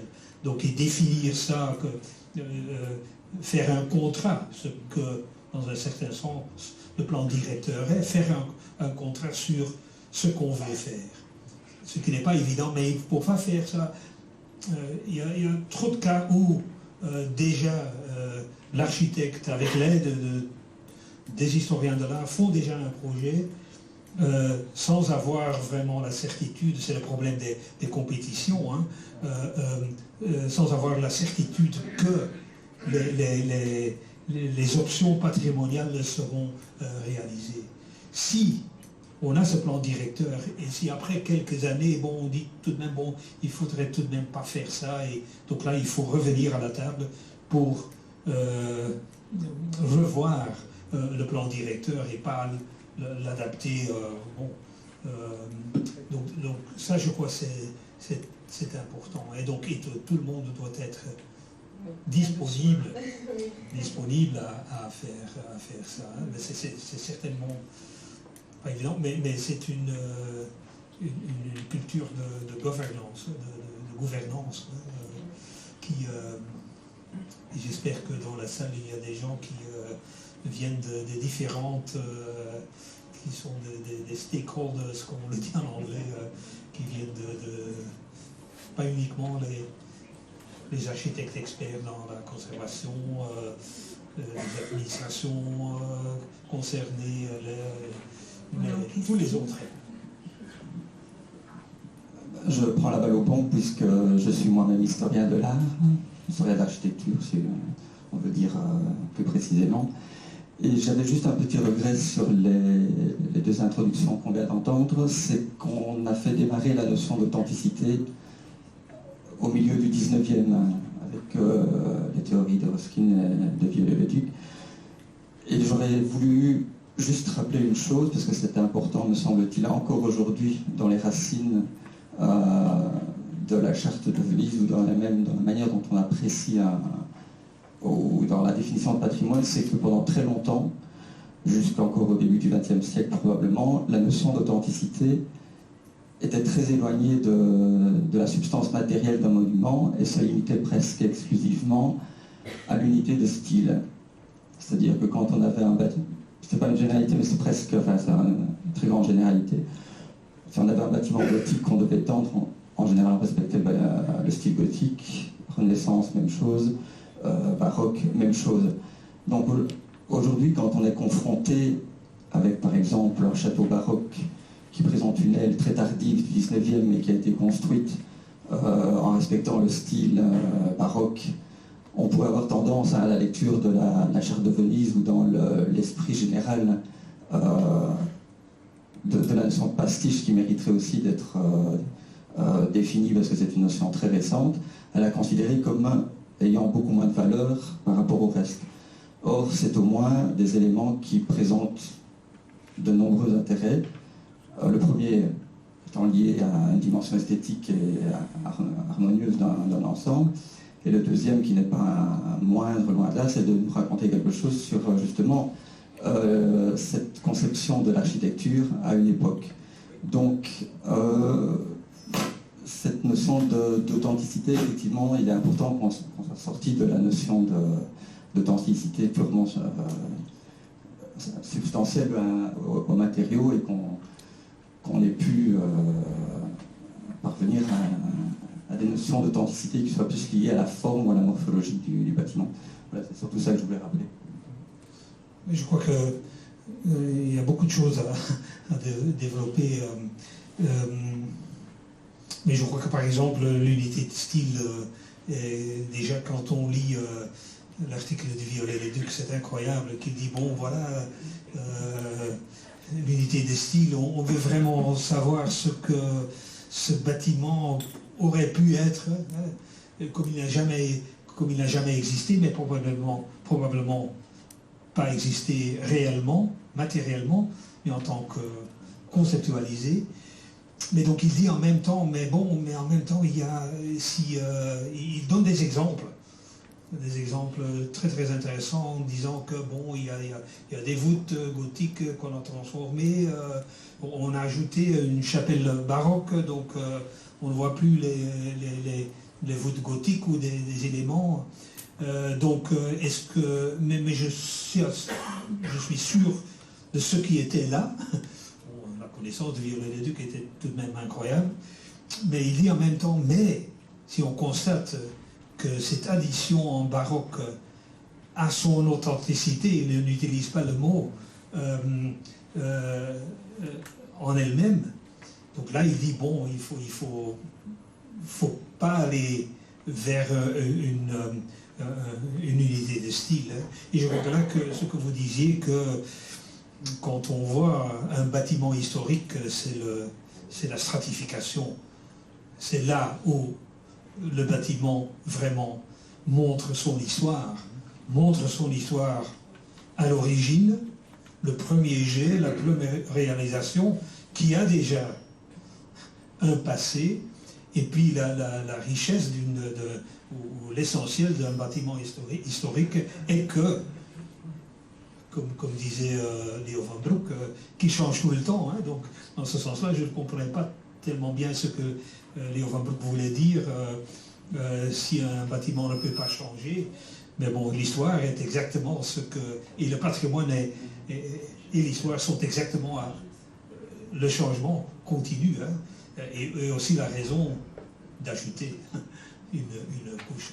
Mais donc, dans ce sens-là, quand le 19e, j'ai travaillé beaucoup sur le 19e, mais il y a évidemment des projets qu'on peut discuter. Hein, la Maison du Roi, sur la Grande Place à Bruxelles, par exemple. Mais tout de même, finalement, on ne peut pas l'enlever, hein, cette couche du 19e, parce qu'elle a son authenticité. Et ça vient de quelque part, hein, donc c'est bien conçu. Je suis en train de terminer, ou j'ai terminé un article sur les restaurations au 19e siècle de l'église Saint-Pierre à Louvain. C'était exactement là. Nous on dit toujours, bon voilà, mais là c'est du fake, c'est pas du vrai. Cette tourelle qui a été construite, bon, on va enlever ça, et tout ce qu'ils ont fait. Mais quand on voit l'effort des architectes, des historiens de l'art au 19e siècle d'apprendre vraiment ce qu'est le bâtiment dans sa complexité, là on se dit, bon, on a encore à apprendre des choses. Et je crois que dans la pratique de la restauration, les architectes, les historiens de l'art utilisent très très bien ce qui a été produit au 19e siècle et après. Hein. Donc, je ne sais pas s'il y a d'autres choses voilà. Nous avons un planning à respecter. Il y a maintenant la présentation des posters, suivie de la pause déjeuner. Je vois jusque 13h30. Merci en tout cas. On est toujours disponible.